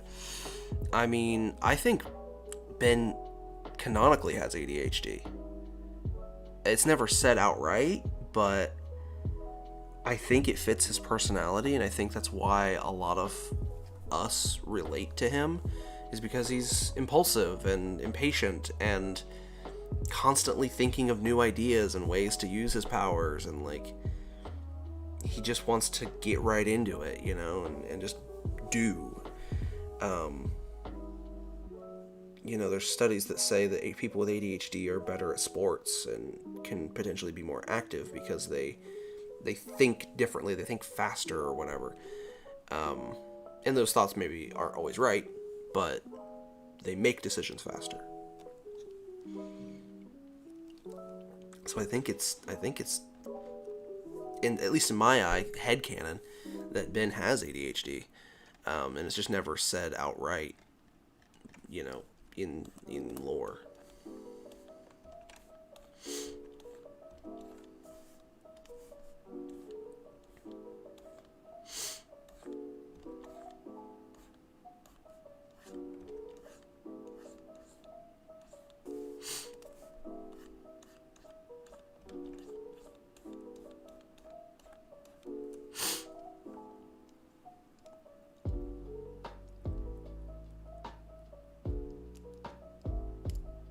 Mike Gwen acts like his mom because Ben wants to help people head first. I mean, yeah, sure.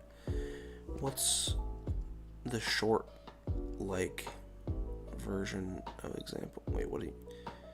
So, what's the short, like, version of example? Oh, the EXP. Oh, like the abbreviation. Yeah, like EX. I always shorten it to, like, when I say for example, I will say, like, IE. If I'm abbreviating it in text.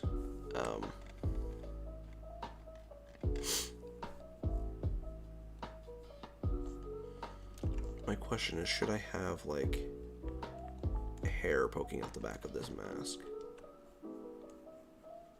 Something like that. Or should it just be bubble?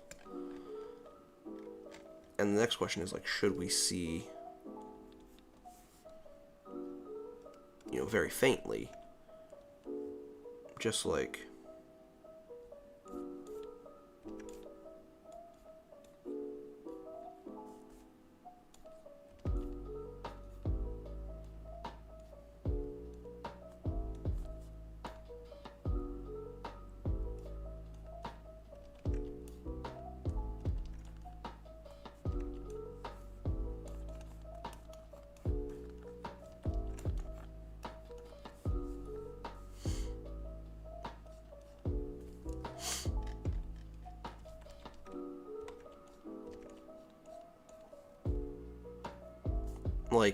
you know, I draw the face in there and magnify it to be bigger and kind of like fishbowled, but then put it behind a layer of stuff so that you can barely see it. Gwen has a child leash on Ben. I don't know, I feel like it's a little demeaning. It depends on, like, if Gwen is the same age, that's actually a little weird. But if Gwen is older in this scenario and, like, actually is acting kind of like a caregiver to Ben, then I guess that could make sense. But if they're just 10-year-old cousins or 15-year-old cousins or whatever, I don't think I don't think Gwen actual guardian to Ben is appropriate. Not that it's, like, inappropriate or anything, but I'm saying, like, it doesn't fit. It doesn't work, in my opinion.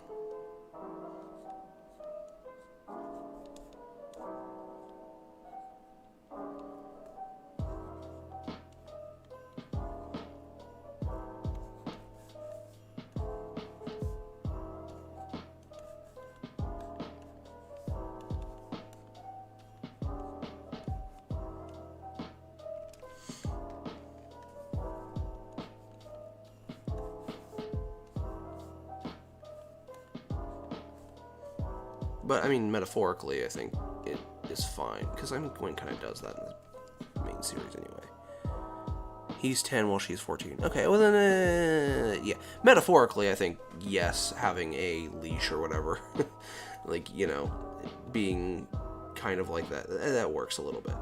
But I would keep that strictly metaphorically. I wouldn't actually have a older cousin with their younger cousin on an actual child leash, especially if that child is 10. I don't know, that feels weird, but I understand where you're going with it. Like, I see your intention.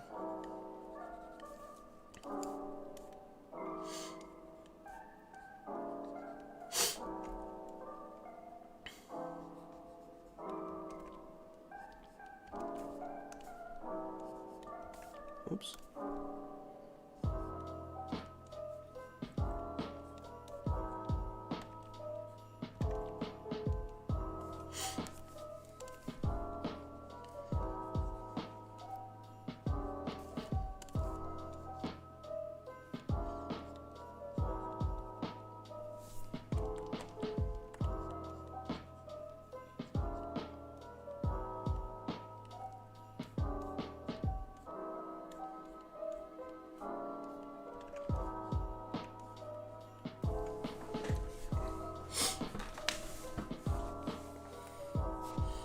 a 3-year-old and 10-year-old. Well, then make him 3. I feel like if he's 10, he should act 10.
Turning that, like, sailor, scout, I don't know, whatever this thing is, into a half cape. He acts like a 10-year-old, except his understanding of things is that of a 3-year-old.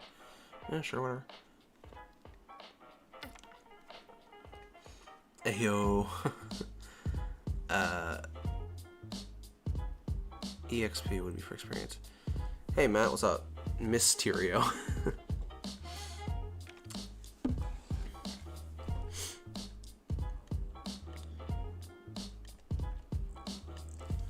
I'm actually just gonna friggin' put a head in here for just so that we can see ever so slightly that there's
there. Does that work?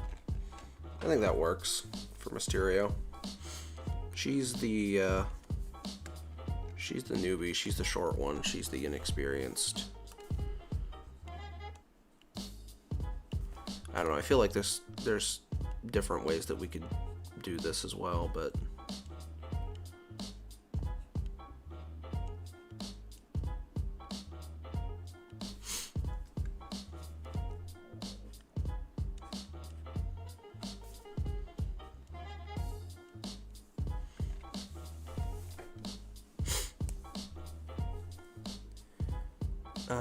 is this the Sinister Six's magical girls? If so, where are the magical transformation sequences, Winx Club, Sailor Moon style?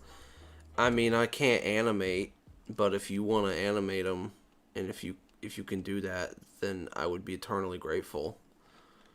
But yeah, to answer your question, actually, yeah, we got Doc Ock so far. We also have Sandman, Sandwoman, Sandgirl, I don't know, with that hourglass figure. And then we have Mysterio.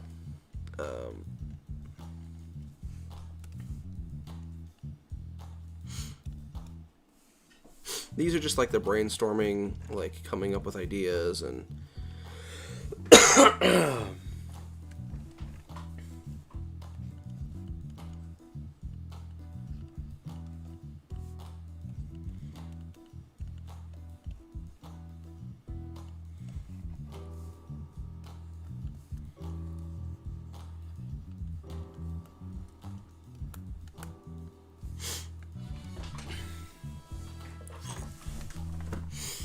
her transformation sequence would end with the helmet unceremoniously plopping onto her head. Oh yeah, for sure.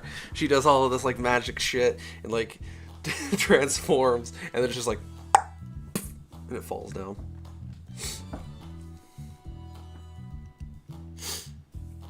Craven. Ugh. Craven. So this one specifically, I know what power I want. And it's the ability to like summon the spirit animal type thing, where it's like this, she like does a hand gesture, whatever, does a magic circle, and then like a outline of that creature's head or main, like claws or something like that appear over her, and it becomes this like hard light construct kind of thing. She's not really a hunter, she's just in tune with many different animal spirits.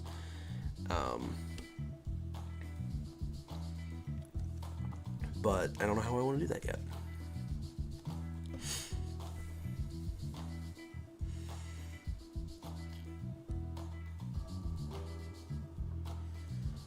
I was also joking, but the transformations are supposed to get a look at Gladia, yeah. Oh shit, it's Omni-Man. Yeah, it is Omni-Man. Kind of. I may have to run to the bathroom for a couple minutes. So, in the meantime, I'm going to plop Doc Ock back up here. And BRB. But yeah, I'm going to take a restroom break.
You know, I should have taken the time. Well, I should have. Should have, could have, would have. I didn't have the time. But maybe the next time I do a stream like this where I'm drawing Spider-Man stuff, I will have a little version of my spider slime Sona that Codex helped me design. Instead of just me drawing. And potentially the next stream will be the designing my little avatar as a cute girl, cute anime girl. I've got a challenge going on right now for any artists who are wondering, and you guys have probably already seen it, where if you want, you can draw my little avatar down here in the bottom left corner as a cute girl, and I will share all of them on stream when that day comes, and I'll take all the best elements from all of the best ones that I like, and we'll make a little waifu out of me.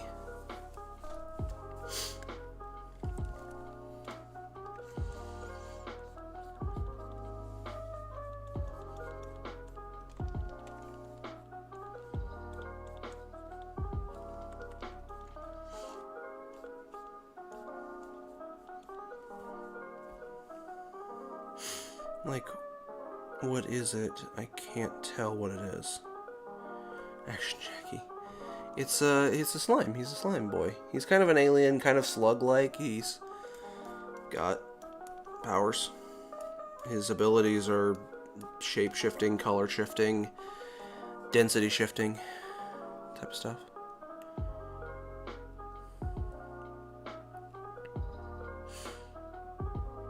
Oh, sorry, you weren't talking to me. You were talking to Fanboy.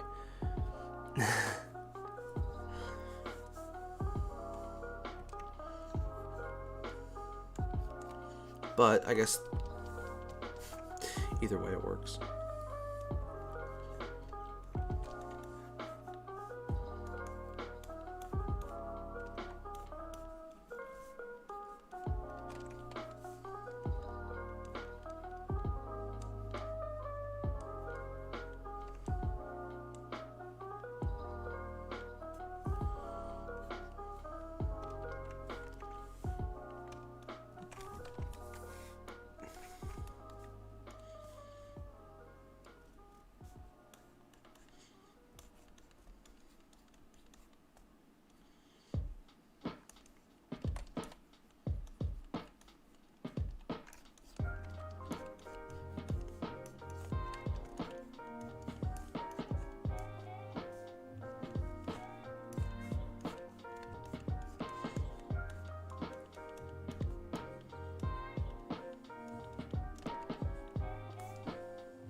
I want to get her in this kind of like lunging pose. I haven't drawn some pose in a little while.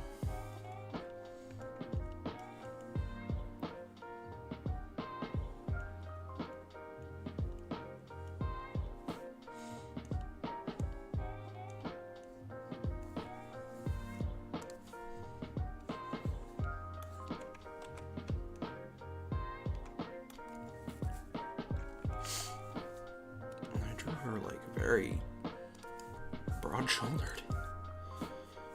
I still, I want to lean into the idea that they're kind of thin.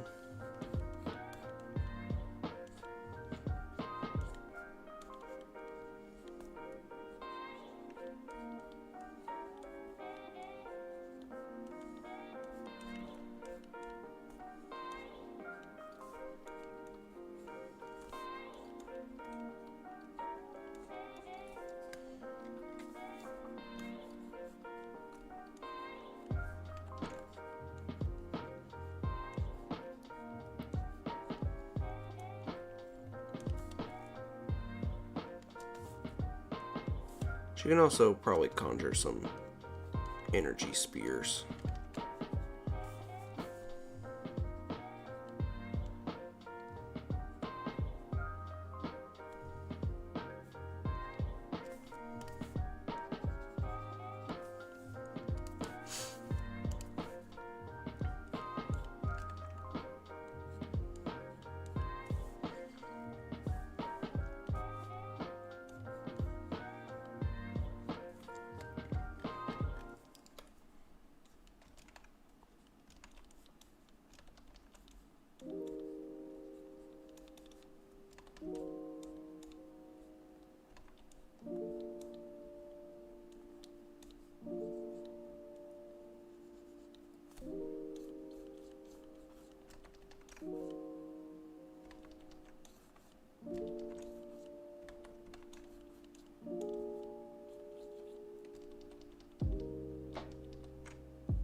How long till we reach Music Loop 2?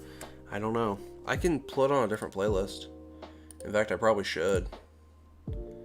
I had one pulled up. It should be no copyright, so if I get struck for this video, I'm gonna be upset. Let's start this one over.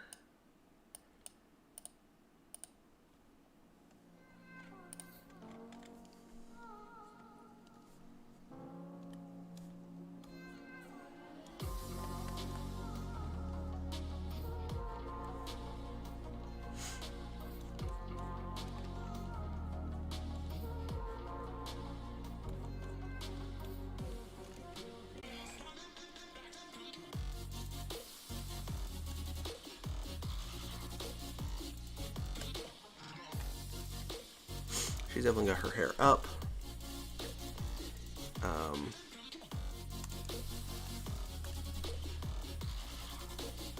Very cat girl aesthetic.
Now, Craven rocks an open bare chest a lot of the time.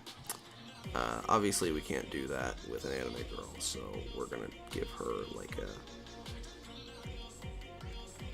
Should it be like leopard print? She's definitely gonna have a crop top, like, you know, basically like a sports bra. We're gonna have her a sports bra.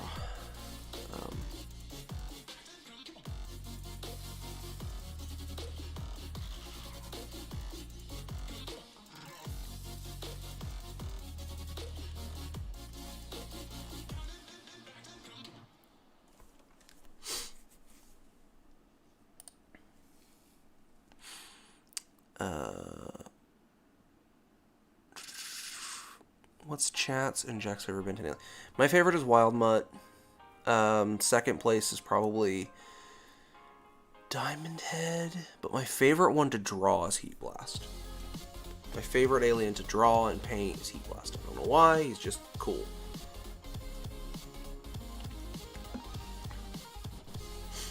But I love all of the classic aliens so much.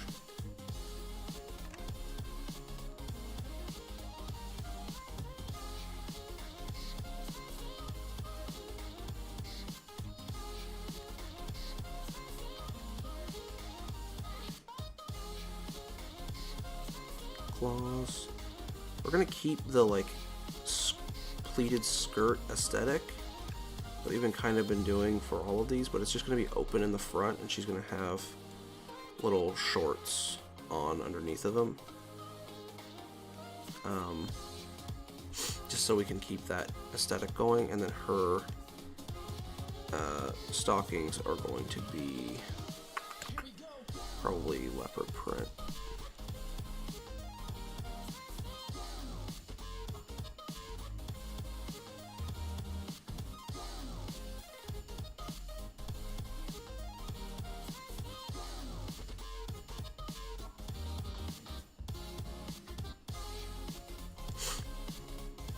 And she's also gonna have like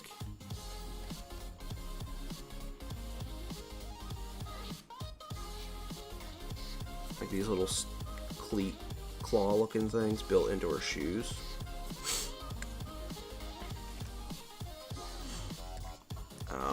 And then I'm gonna, on a different layer, she's gonna be able to summon these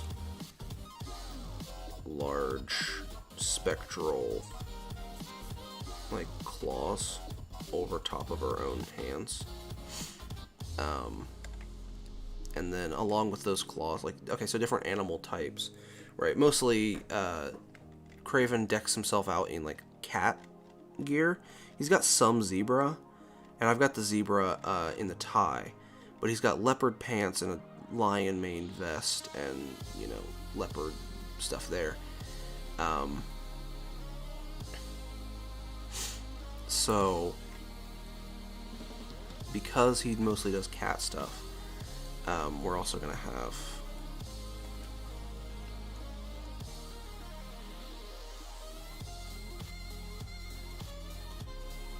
these are going to glow.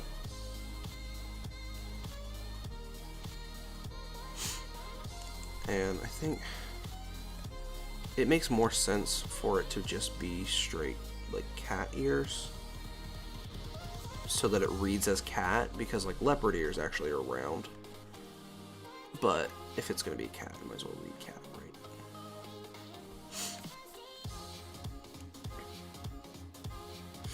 No, cat ears. Yeah, but they're energy cat ears. They're just going to be like... Is this music like too much? I feel like this music might be a little too much.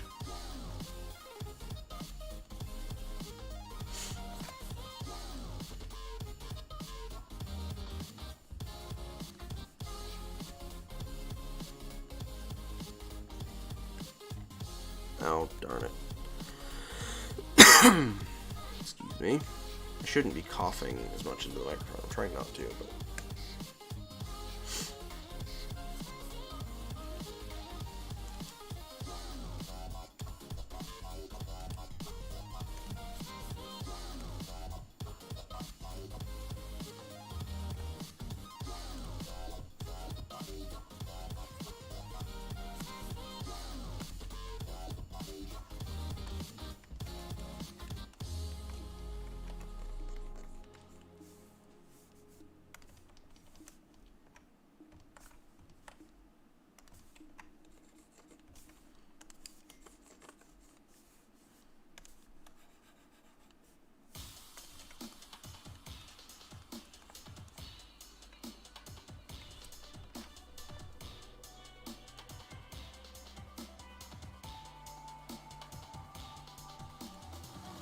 Should they be orange or, like, pink?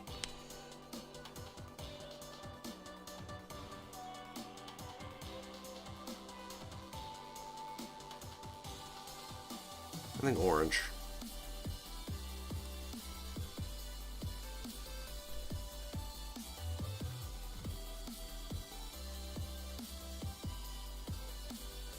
But yeah, they're gonna be, like, spectral. You made Funtime Foxy. What?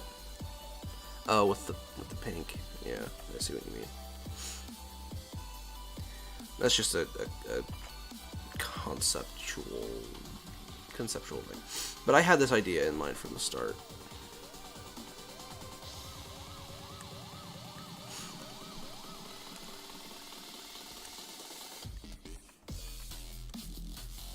Okay, this music is definitely too much.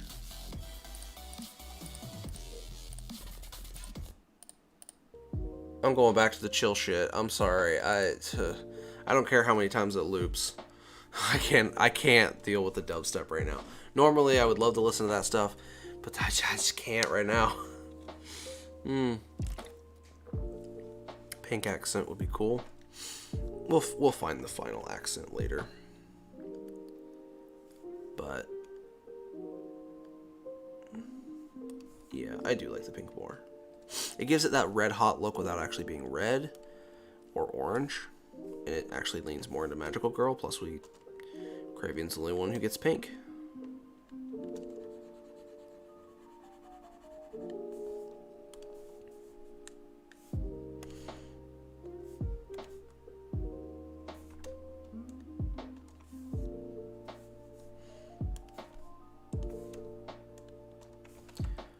No, that's not what I wanted.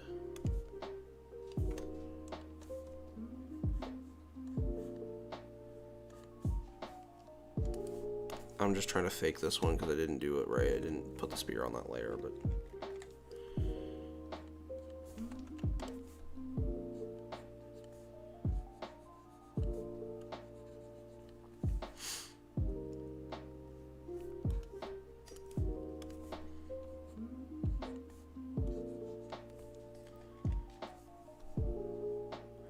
Oh, no, wait, I remember.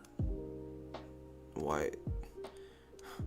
I know why it didn't look right. I never put it as add glow. There we go. And then it didn't look like it was glowing because it technically wasn't.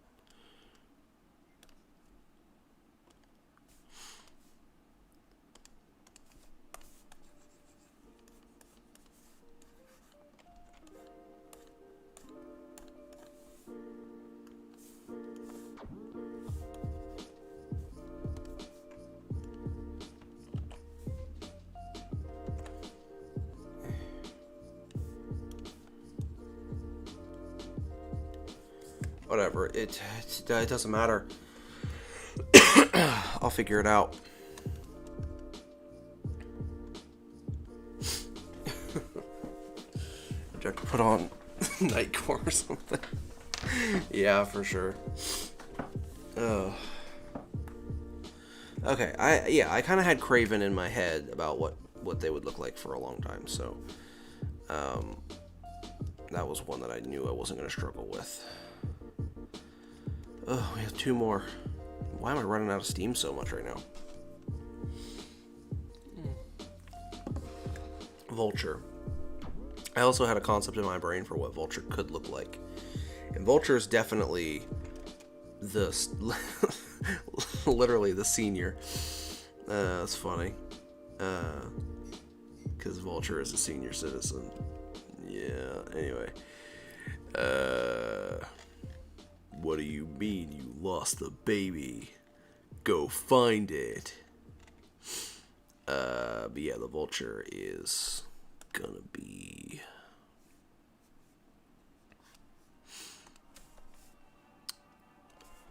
Whoa. I imagine the Vulture being kind of like this tall, distinguished kind of senior,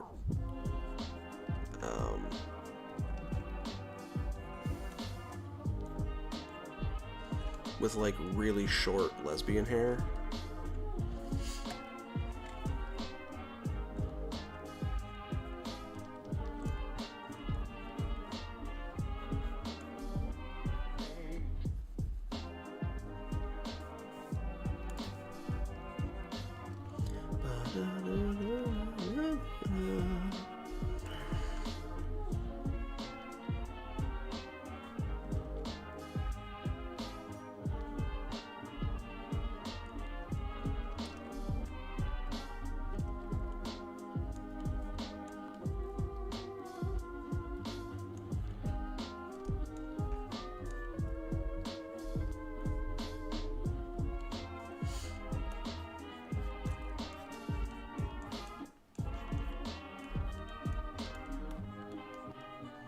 Like literally, what is it, Sailor Jupiter? I don't remember.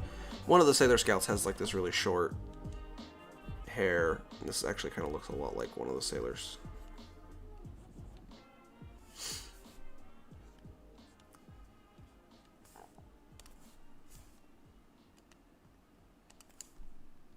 And then like we can give her the tired eye trope. Not to say that she looks old, but like literally just give her a single wrinkle under the eye just to say that like she stays up late and like studies, and you know she's got a lot of stuff, and it's like a fake old, right? Like it's an allusion to the fact that she's based on an old character, but in this reality she's just tired and has bags under her eyes. Bloody crickets are going at it, and it's 2:53 in the afternoon. What? Funny.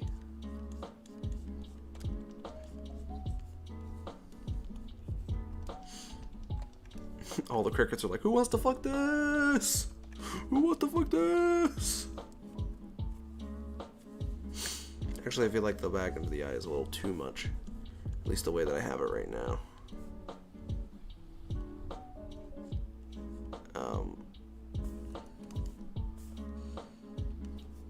Like, she definitely spaces out a lot. This girl. She's like, what? What were we talking about?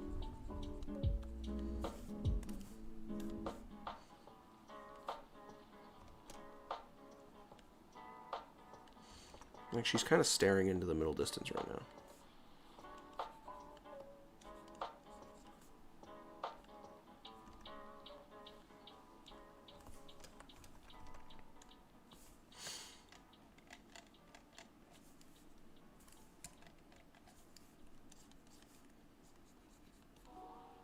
What is with you, huh?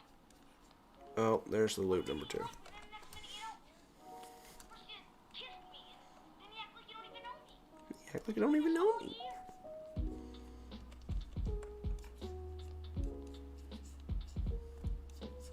When you hear that kid, you know we've looped.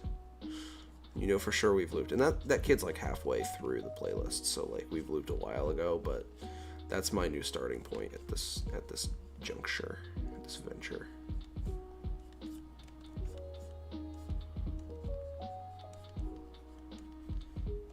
I need to add more music to my stream playlist. That's like chill, but also royalty free.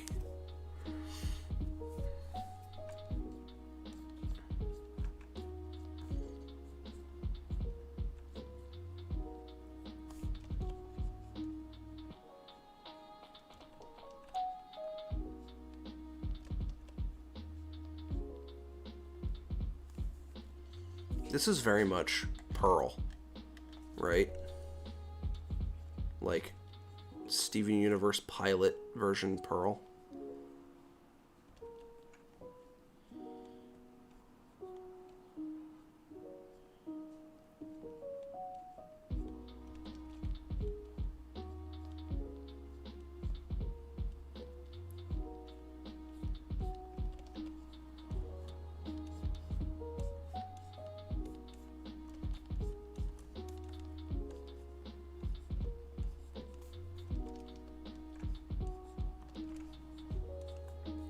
I feel like she's in ballet. Because it's very bird-like and Pearl-like, I feel like we could do kind of the jumpsuit thing for her and have her in the leotard. But then, you know, we also have the collar, right? Like the vulture collar. Like this is a part of a costume that she's wearing for ballet. I don't know, maybe. I couldn't get past the first episode of Steven Universe. But, like, everything good happens after the first episode. I will say, the first half of the first Steven Universe season, the first half of the first season is, like, not good. I will say. You kind of need to watch it and get through it, and it's very cringy because it does a lot of setup for stuff that'll happen later. But if you can get through the first season of Steven Universe, you're good. Like, you are golden and you will be hooked, I promise. After season 1, everything gets so much bigger and so much better.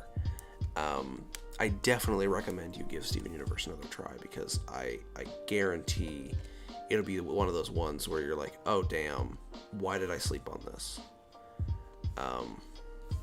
Especially if you're just a cartoon fan in general, because, you know, the fandom has died out now, or at least the majority of it has. Meaning that, like, you know, meaning that, like, you won't have any of the toxicity to deal with. Physically, I can't. Why can't you?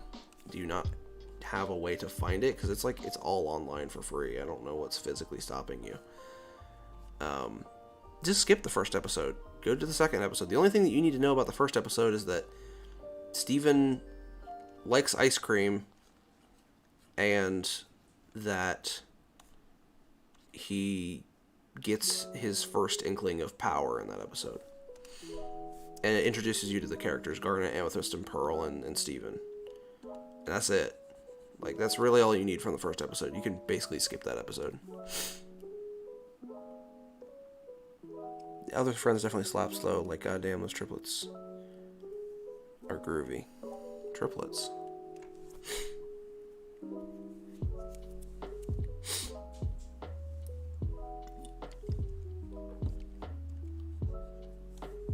She definitely wears the cravat.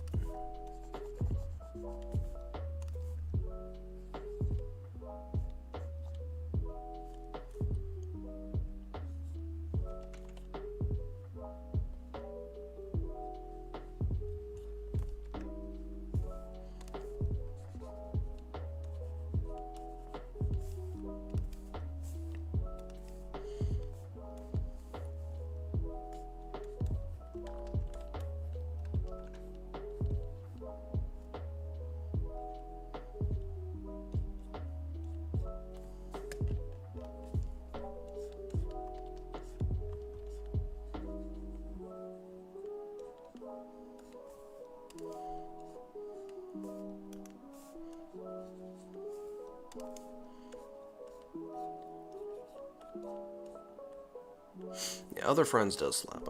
I'll give you that. It was one of those ones that I got kind of annoyed listening to because it was so good that everybody kept playing it on loop. Which is ironic because that song has lyrics in it that is about watching something on loop. And it's funny.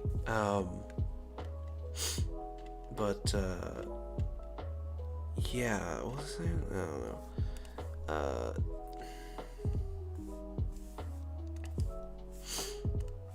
But yeah, please give Steven Universe a shot. If you have to skip the first episode, like, just do it. Like, watch as much of it as you can, and then just skip it.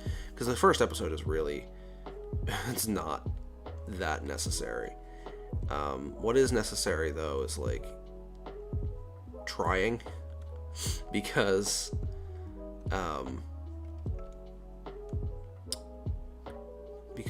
it's good. I think it's the second episode that has Centipedal in it. That one's really good. Or no, the first episode is Centipedal, right? First episode is the centipede monster. I don't know. And then episode 2 I think is episode 2 Connie? I don't remember. I have to go back and rewatch the stuff, but watch Steven Universe, please. You will thank me.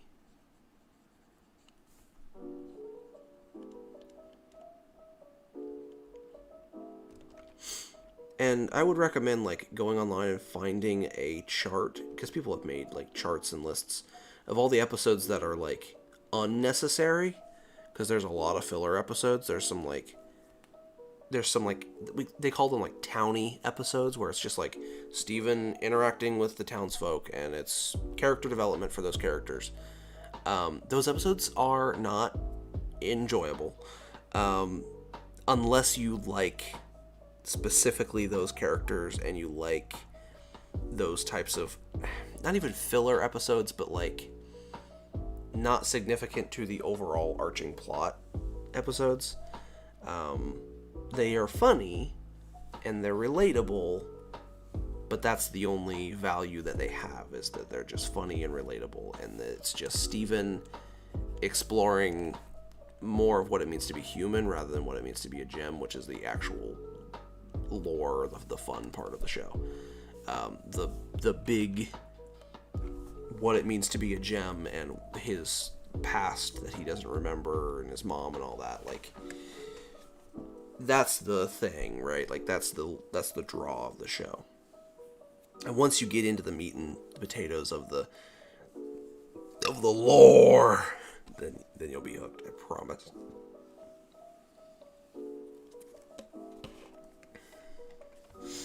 Also, there's an episode that's a crossover with Uncle Grandpa. Look, don't skip that one. It's not canon. It doesn't matter. You can skip it if you want. But when you get to the crossover episode with Uncle Grandpa, I don't like Uncle Grandpa as a show, but I'm telling you this right now. that fucking episode is the funniest episode in that entire, like, half of the show. It is the funniest fucking episode of Steven Universe. Hands down. Some of the writing in that specific episode, at least the first half of that episode, is so good. So good. And you don't see any of that writing come up in Uncle Grandpa, and you don't see any of that writing come up again in Steven Universe. It doesn't make any sense. I don't know who, like, what group of people got together to write that episode, but oh my god, it's like early SpongeBob level comedy. Personally, I think it's very, very good. Totally not worth, like, if you're only in it for the lore or whatever, you don't need to watch it. It's not necessary, but it's very funny.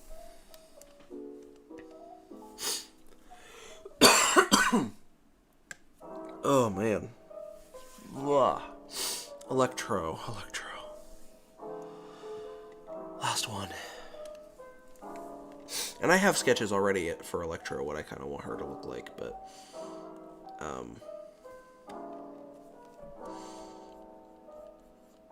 so I'm just gonna, like, kind of draw from memory what I already have in mind, and then I think we're just gonna call it there, because I am kind of running out of steam, and I would like to take, like, an art break and then get back to doing some other little personal projects.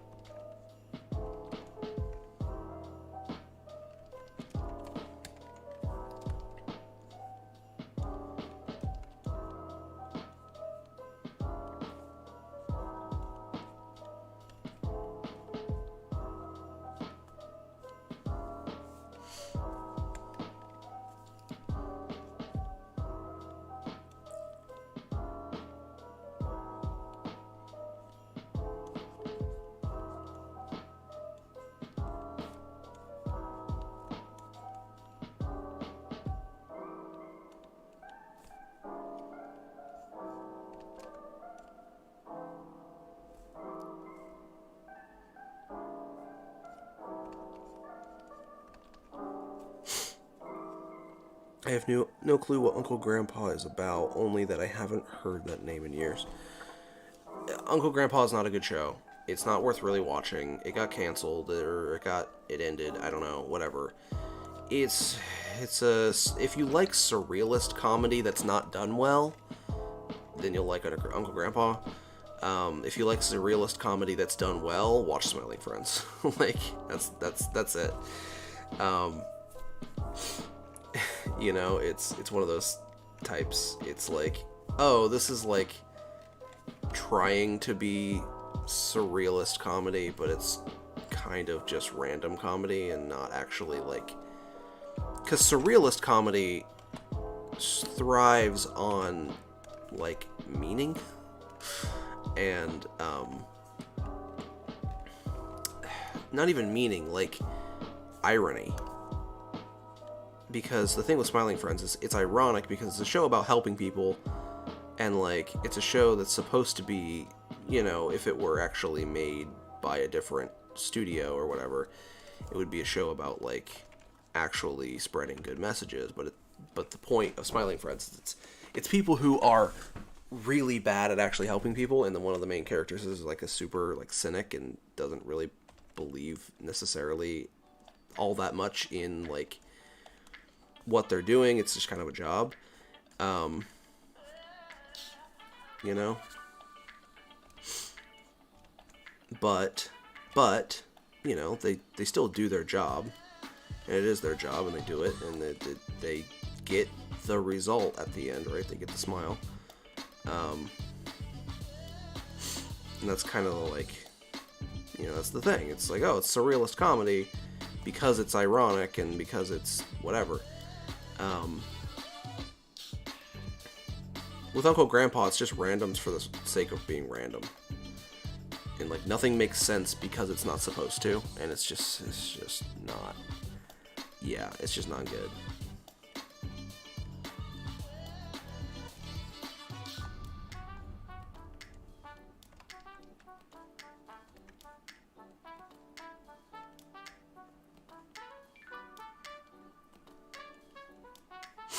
her tie is actually like, it's not cut in the shape of a lightning bolt, it's just folded. It's just like wrinkled, so it looks like a lightning bolt. I had that idea.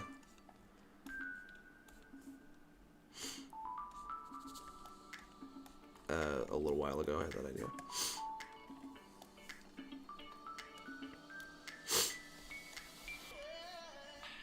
I think if anybody is like main character syndrome, I think it's Electro. And that makes sense for Max. He thinks he's the main character, he thinks he's some hot shit. When ultimately he's... I mean, he has the ability to be powerful, but, you know, it's ultimately his, like, lack of education. It's his lack of planning that gets him caught.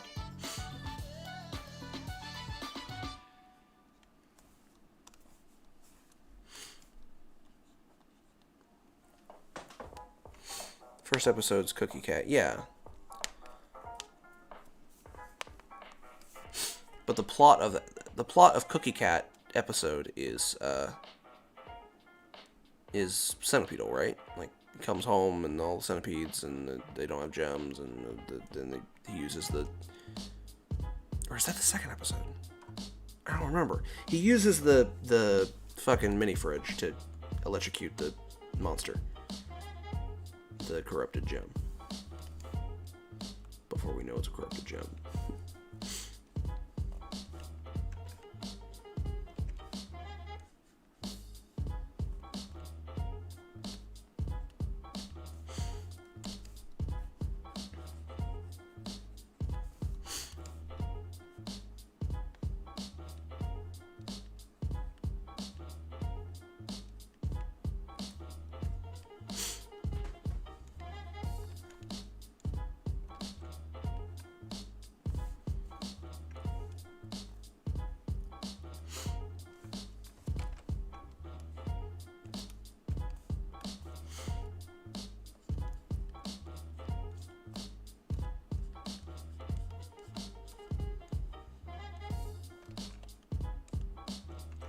I'm gonna have her kind of pigeon-toed.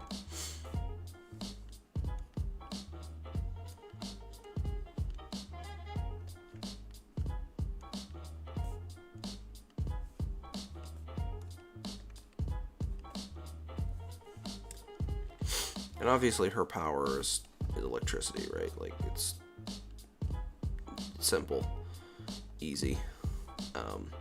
But I do want to do the Spider-Man movie villain thing. This.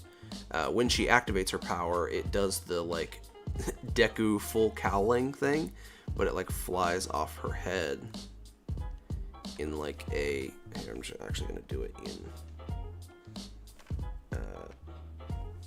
in fact, I should do all the lightning in this. A separate layer.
No, not motion blur. Although that didn't look too bad. No, I want Gaussian blur, and I want to scooch it up to like 35. Ho ho ho ho! Whoa, you paid the art tax. Can I show this on stream? Yeah, I can show that on stream. It ain't explicit. It's just sexy. Hell yeah. Art tax is a great idea. Thank you for sharing. Some snake titties. Leonard Ozane, thank you very much for paying the art tax. This is really good, dude. Or dudette. I don't know what your pronouns are. I guess probably he, him, right? Leonard. But, Jack, ship name. What ship name? Oh, Tiraz, yes. I realized the gyms are like the hybrid racist. Yeah, basically. Very, very neat. Very good job. Thank you for sharing.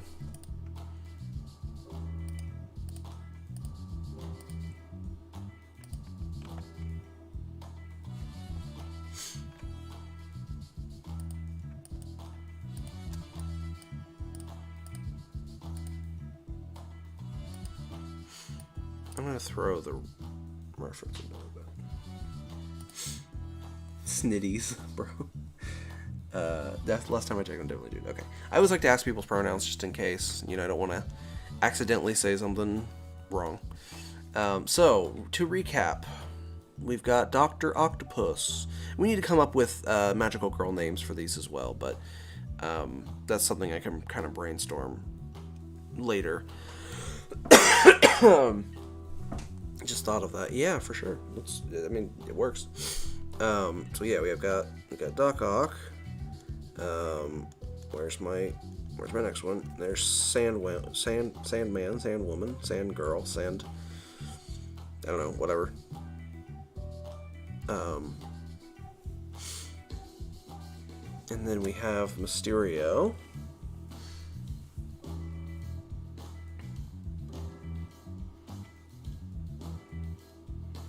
Gumball does random better than Uncle Grandpa. Oh yeah, for sure. For sure. Because again, there's context. With Uncle Grandpa, there's no context for any of the jokes to be funny in, so they're just not. Craven, and then we have Vulture, which I think could use some work. Maybe, I don't know, we'll see. Vulture is very subdued, but putting her in an action pose is going to do a lot for her. And then we have Electro. So, yeah, I think that'll do it. If you called me a she, I wouldn't piss myself. I would just piss myself laughing, not gonna lie. Yeah.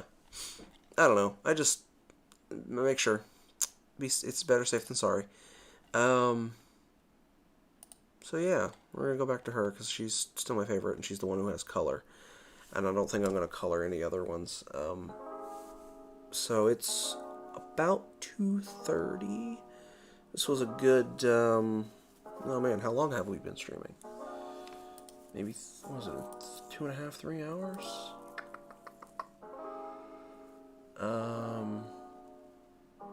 I don't know. Yeah, it's been a couple. So, with all that being said, I am going to start kind of closing out the stream. I'm gonna, yeah, about 2 hours. Good 2 hour stream. I have some other personal projects that I want to get done, but yeah, no big deal, right?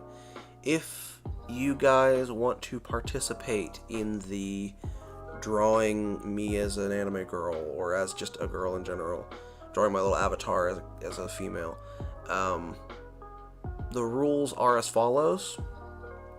And if you need reference, you can DM me on Discord. I post pictures and stuff too on different servers.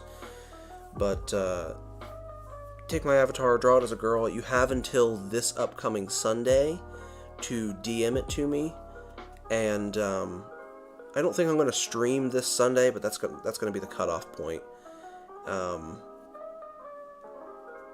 And then the next time I stream, I will throw all of those images up on stream, credit everybody, give everybody, kudos, and then I will take all the little bits and pieces that I like out of all of those and combine them and kind of draw like the best version from all of those. I was gonna pick a winner, like the one that I like most. I'll redraw and then it'll become the official version. That also could be the case. We'll see what happens. Depends on what type of entries we get. Depends on the type of and how many we get as well. Because this is something that like it's kind of me like, hey, can you guys do some fan art for me, please? I freaking love fan art so much. So we'll see what happens. But if we get a lot of submissions and they're all similar, then we'll just kind of we'll play it by ear. But thank you guys so much for stopping by and hanging out with me and having this chill stream. I very much enjoyed it, and it's something that helps me not only prep for a video, but it's helping me get over COVID. It makes me feel good to have people stop by, even on such short notice. I mean, we had a total of like 7 people watching at one point, which in the grand scheme of things, sure, maybe not a lot. If I had planned this way ahead, maybe we'd have more. But like, for a stream on a whim, 7 people in chat, that's nice. I mean, I only have 1,000 subscribers, so like, that feels good, man. Yeah, thank you guys. I very much appreciate all of you. And look forward to seeing this video come out whenever it does come out. It may not be my very next upload, but it'll be coming soon to a theater near you this summer. Yeah. I think that's all I'm gonna say though for this stream. I will see you guys next stream, next time, whatever. Yeah.